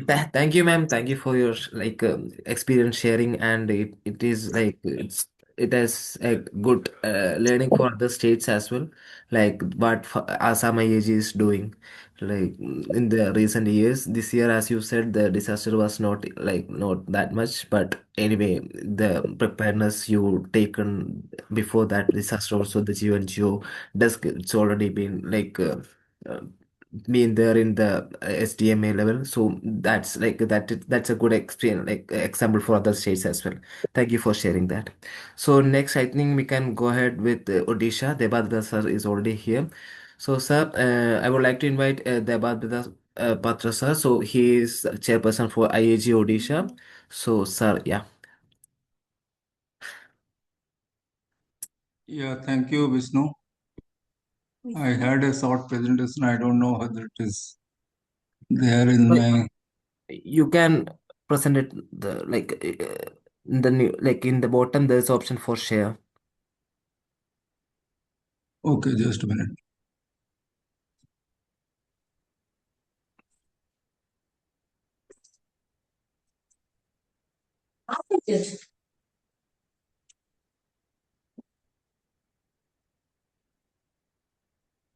Is it visible? Just 5 slides. Yes, it's visible now. So this is basically IAG Odisha, one of the oldest, I think, first IAG in the country, and we are working since 99 super cyclone very closely with government. I am Devabrat. I work in Action Aid. In fact, I started my career from 99 super cyclone, where we are closely working with the state government for psychosocial counseling and setting up the protection homes for women, orphans, uncared aged, and so on. So we have continued that thing, and IAG Odisha has been very strong in the coordination, especially with the government. In fact, I should say Odisha government is more proactive in contacting us for many things. So coordination is very good here. And of course, all the agencies which are part of IAG, like HelpAge, WaterAid, and other organizations. I'm not taking the name. They've they've always been very supportive, and they have come up with their own publications and studies, which we always share with the government, and government has taken very positively. In fact, last year I remember I shared a study on the super cyclone, 25 years of super cyclone, and many of the recommendations were taken by the state government. So we have been doing webinars within us, face-to-face meetings with peer publications I have already shared, government meetings. In fact, many government meetings were attended, especially invited by OSDMA, and of course need assessment wherever. Last year I think we had just one incident, floods, but generally we go for rapid need assessment whenever there is a need. Last year, we also did a national level cyclone preparedness workshop along with the Spear India. But I wanted to focus on the geo-NGO coordination. As I was sharing, OSDMA is very, very proactive, and they have been calling us. They have recently formed a gender and inclusion cell in OSDMA, especially focusing on the vulnerable category of people, women, transgenders, old aged people, children, and so on. So they have prepared the roadmap, and it's a very good document. And recently, Kamal sir also invited me to see the recovery readiness framework. So there have been quite a number of meetings, and other stakeholders are there in this thing. And government of Odisha also has started this village disaster management plan. Many of our partners who are working at the district level, they are part of this preparation of the village disaster management plan. And we have 26 tsunami ready villages, especially supported by, I think, UNDP. And earlier we had 20 ODRAF teams, so 10 units government has increased last year. So they are operating in around all the districts, I think 10,000 locations. I'm not sure of the location, but that in 2025, they have added 10 more units. So now we have 30 ODRAF teams. Government has announced 800 new cyclone shelters.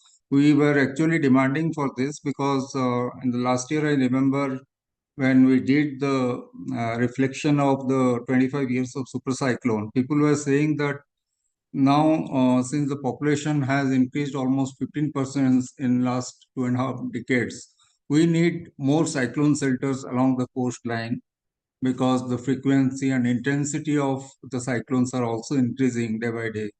So government announced 800 new cyclone shelters, and also in the same meeting, government also announced that they will go for massive mangrove plantation across the coastline, 140-kilometer coastline of Odisha. Basically, because mangroves are said to withstand or said to be a barrier in, during the cyclones, and they minimize the cyclone impact along the coastline.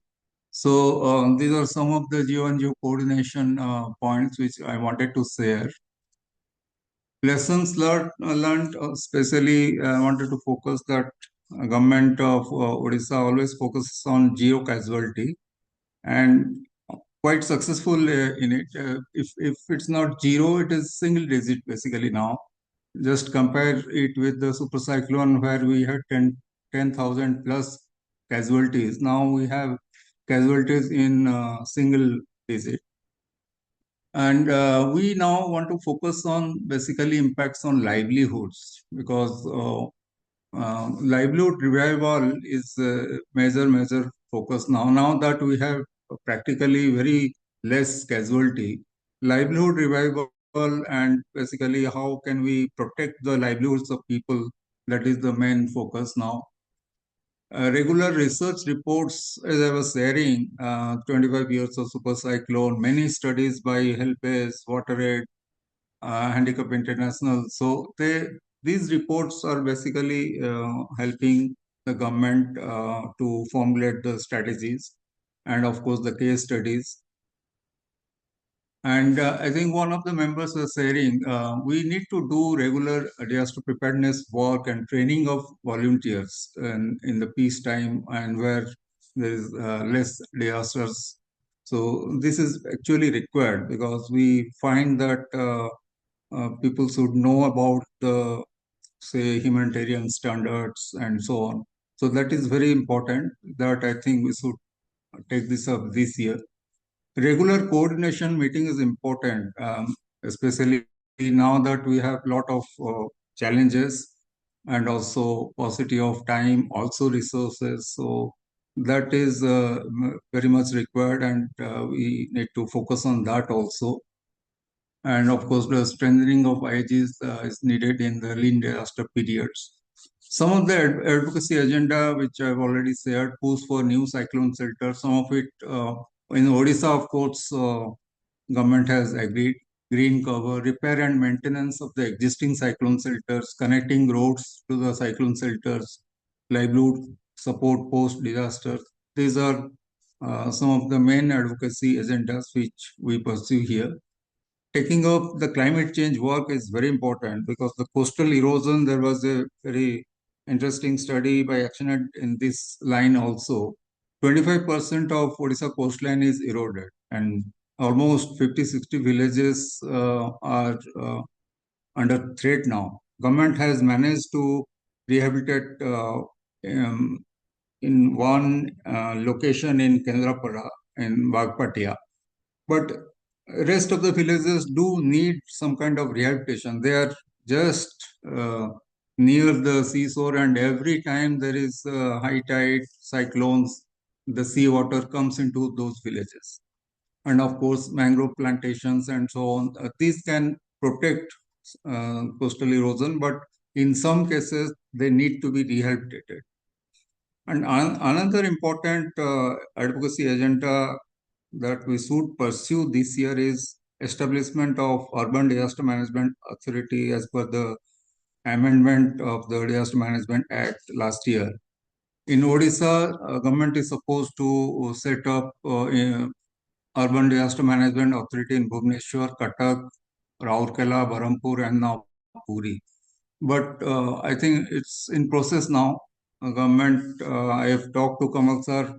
The Bhubaneswar one is coming up, but I don't know about the rest of the cities, and I don't know what is the situation in other areas in the country, because urban flooding is extremely important, and we should um, do some advocacy on this, and setting up of this urban disaster management authority can help us in focusing on the urban disasters, especially flooding and so on. And gender and social inclusion in disaster risk governance that Odisha government has taken up. We'll see how it actually performs in the coming days. So these are some of the things that I wanted to share from IAG Odisha. If anyone from IAG Odisha is there, they can add. That's all, Vishnu. Divya. Yeah, thank you, Devdaji. Very well. I mean, you shared. And one important point I would like to share here, like Orissa and Bihar, two are the states which are also including women self-help group in preparedness and also in climate actions. Many actions they are doing, like I mean, and they are trying to integrate their livelihood with the preparedness. They are maintaining the cyclone shelters. They are doing the mangroves. They are bringing some different kind of agriculture products, which they Yeah. also I mean, helping them in livelihood and also protecting community from the disasters. So thank you so much, Devdaji. Very nice work. Thank you, thank you. Orissa IAG is doing. We have a scheme. I think it's there in other states also. Yeah, yeah, yeah. The Subhadra scheme where women are getting 5,000, Mhm. 10,000 for next 5 years. I think they have Yeah, got 3 installments of 5,000 as far as I right, remember. But right, this is a right. very good resource for the women in the Yes. community, especially if they use it for livelihood and Mm. disaster preparedness purpose. Right, right, right. Yeah. Thank you, Devdaji. Thank you. So now I invite our next colleague, uh, J- uh, Vishnu. Is he here, Mr. Singh? So Ranjay Vishnu? Singh, yeah, Yeah, yes, yeah, yes, can you yeah. Mr. Singh, please. Thank you Yeah. so much, and and very sorry we got late while your time come. So sorry. Yeah, please go Yeah, ahead. it's Please go okay, ahead. man. Thank you so much. Thank you, Madam, and thank you, Vishnu, for giving me this opportunity. My name is Suranjoy Singh. I work in PRDA, People Resource Development Association. This is one of the NGO is a member of IAG. Now I am acting as a co-convener in the IAG Manipur. Yeah, I think from my say, since I have been involving the IAG as a member of the state IAG since 2016, I think 16, 17 flood and the earthquake. Then IAG Manipur has been functioning the state under the initiative of Spare India. Then um, uh, now Manipur, I just would like to explain a little bit about this geographical, the condition of the Manipur. Manipur is, we can divide into two geographical area. One is the hill, it's a maximum around 80% of the total square kilometer is 22,000 square kilometer. Out of this 22,000 square kilometer, 20,000 around square kilometer is in the hill, and the others rest 20, around 2,000 is in the valley. So the valley and the hill, we can have two geographical structure in the state. Because of this, Manipur is highly disaster prone area. Why I'm saying is that in the hill there is landslide is common since many years now. We have been experiencing landslide is affect a lot of disaster, damage of houses, damage of crop, and then there are a lot of cases of that now. So like that, then in the valley, because of the geographical structure surrounding the hill area, and the valley is a very small, and then the flood is again common now. So flood, landslide, and the lightning is these three part is one of the common disaster since immemorial. What I should say, it's one of the common. So beside this, Manipur is we have 36 ethnic community. Recently, we have been facing the ethnic class, ethnic conflict between the two major communities, like a Kuki community and the Meitei. No?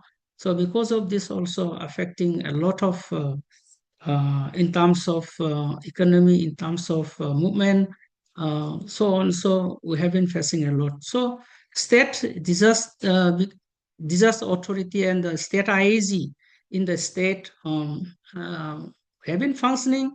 We have been working closely with the state disaster management authority, then district disaster authority.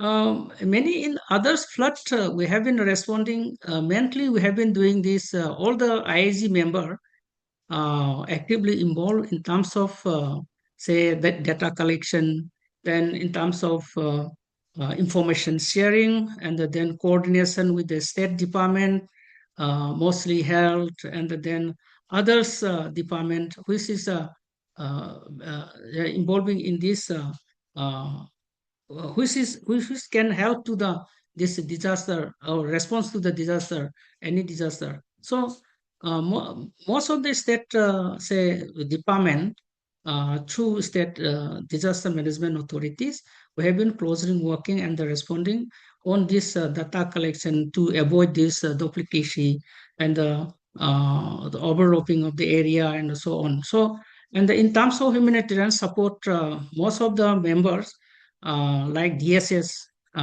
also doing good work and supporting a lot both in the hill and the valley, any kinds of disaster. So coming to the state functioning in this response in this conflict, um, uh, now state disaster, earlier we have only say this state IAG, we form in the state level, but now we have expanded into the district level. Now we have district chapter like Susampur, district IAG, district chapter, and the Bisempur and the Kangpokpi and some other district, but we could not cover all the district. Now we have in Manipur, we have 16 district. All these districts have facing in different kinds of because of this geographical location, and then the communities which is settled in the most of the district is settling in the communities wise, not a mixing, but the mixing community is very less. Say in the valley, most of the 5 districts is mainly habited by the Meiteis communities only. Others communities very less now. In Ukhrul, only Tangkhul communities are settling in there, but there is other community where percentage wise very low. And the Chusampu only Kuki communities are there, but other population are very less. Like this community wise, this geographical the location also is very separated. Because of this state IAG, the IAG in the district level IAG is this functioning system is very important. So we have been doing, but we have a lot of challenges in terms of this responding on this present conflict, in terms of support of humanitarian aid, in terms of this the response of this conflict, this relief items, no. So now in this present, because of this conflict, district level IAG, strengthening of district level IAG is very important. So, but now we have district level IAG structure, although the functioning system is not what we expected in terms of communication. What I mean, the challenges, most challenges area is the communication between state and the then district. Then in the district, we have another challenges is there's most of the local NGO, the grassroots level NGO, and then government, the institutions like Panchayat, then municipalities, all the local bodies. Also, this coordination is very less. There is coordination between these members, among the members and the district level authorities, but what's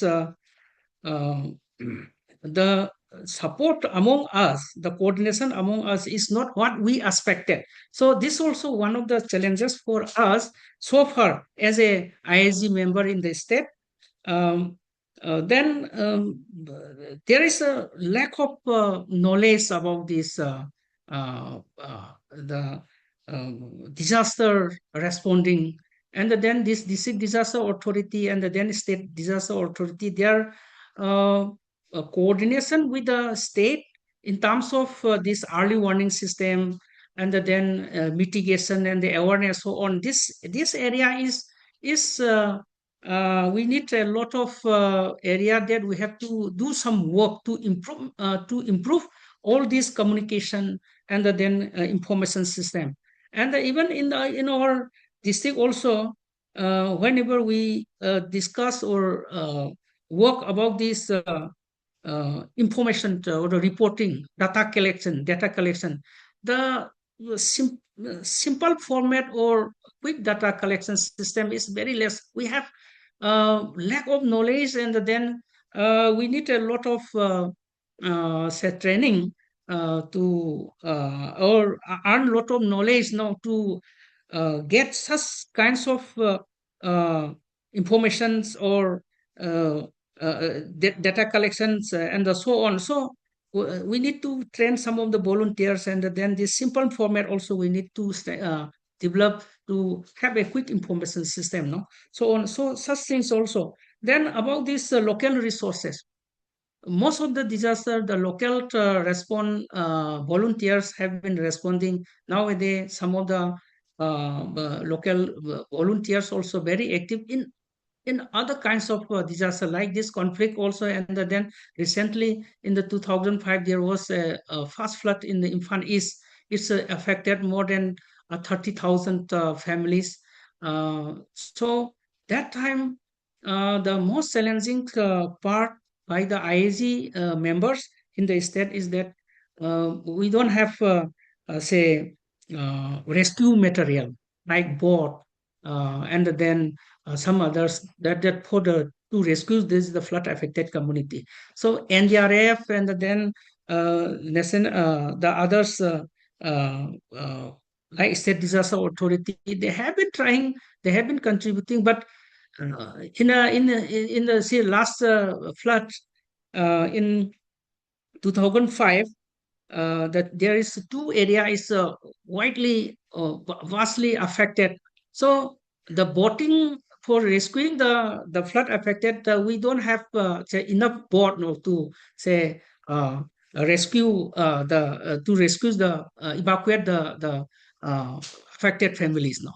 So such things also we are trying to strengthen this, and we are trying to advocate such things to the state government or state disaster authority. Uh, but now this the response from the state disaster authority and the state others from the authority side is very less now.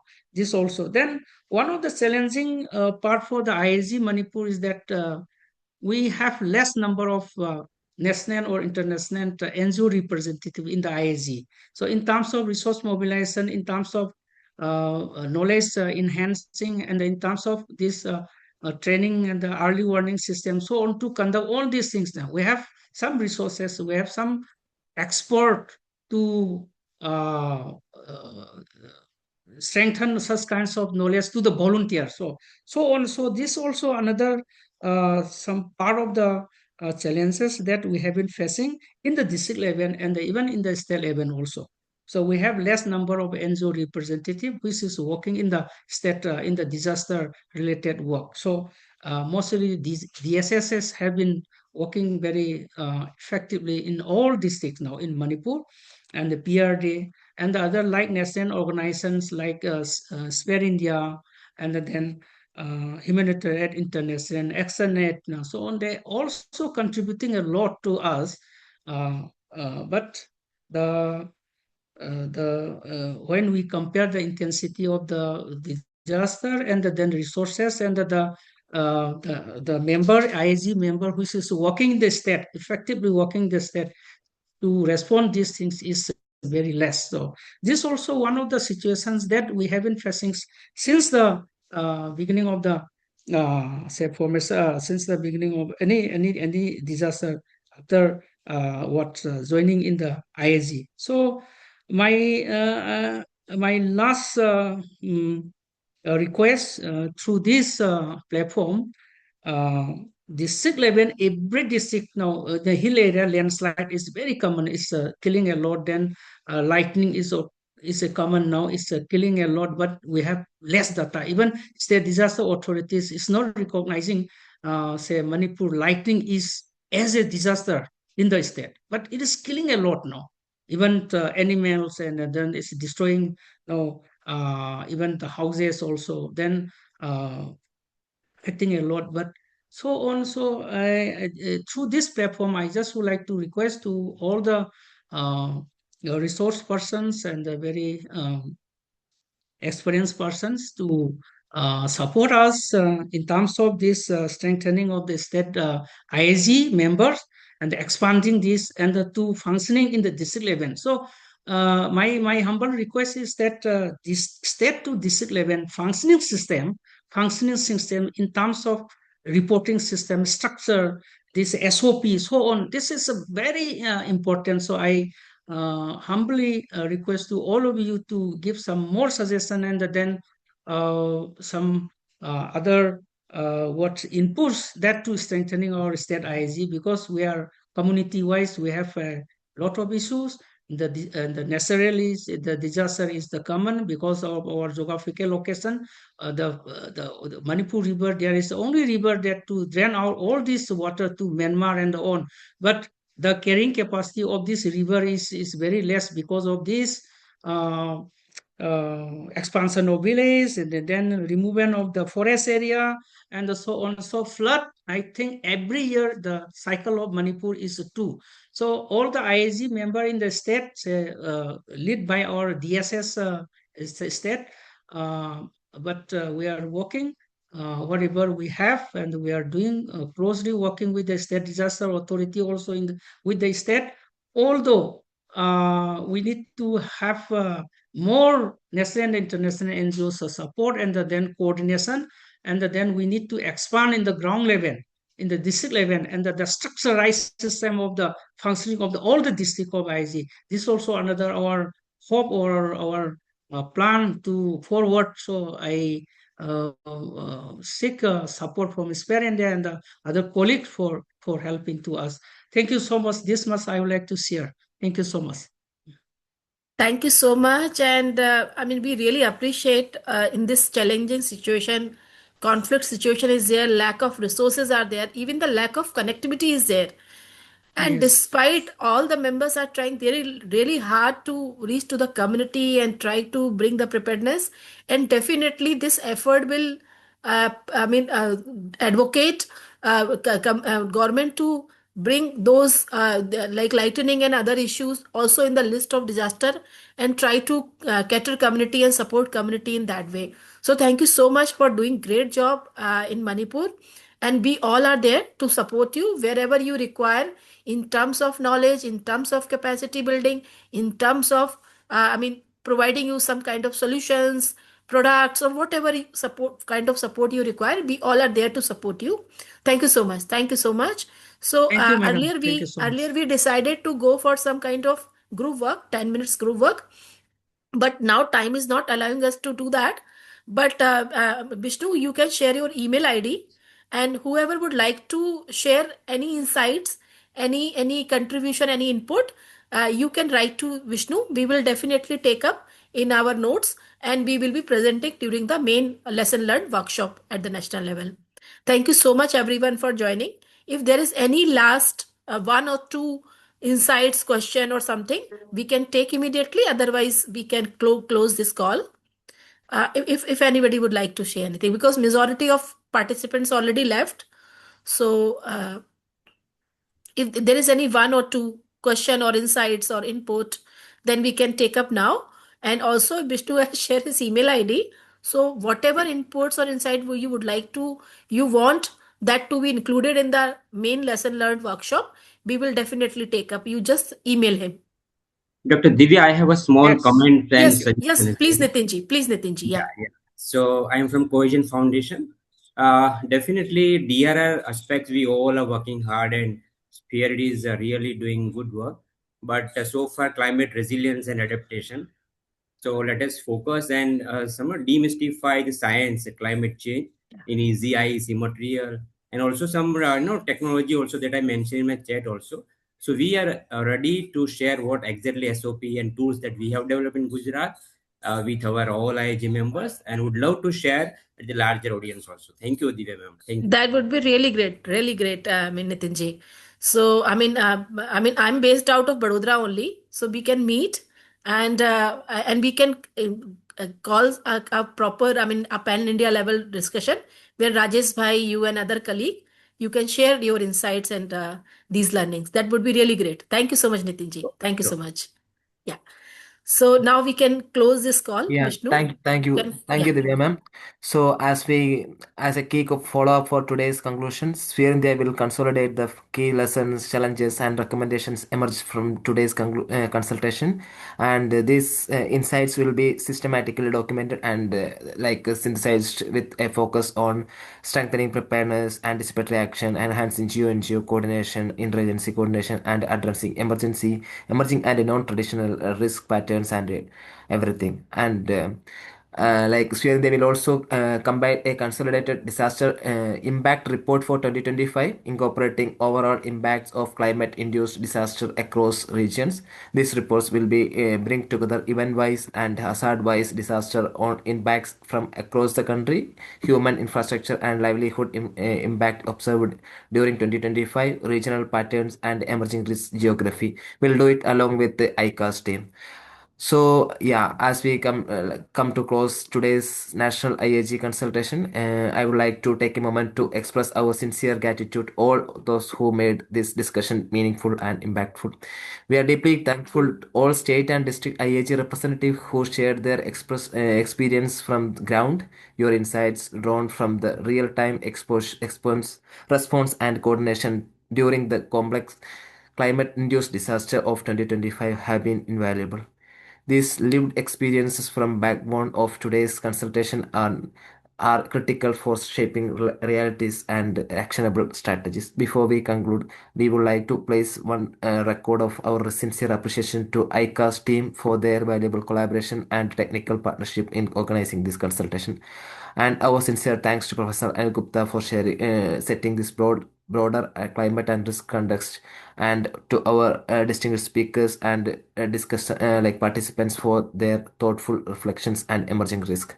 Would also extend our appreciation to Divya ma'am and all participants for facilitating an open, constructive, and solution-oriented dialogue.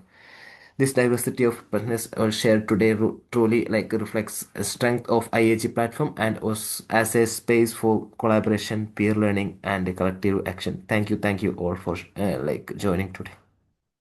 Thank you, Thank you. everyone, and Thank keep you. writing Thank us. you, Guru. Keep writing Yes. us. Yeah, thank you so much. Vishnu has shared his email ID. So if you feel that something is very important and we missed today, please write him back. Thank you so Sure. much. Thank you, everyone. Thank you so Thank you much. so much. Thank you. Thank you.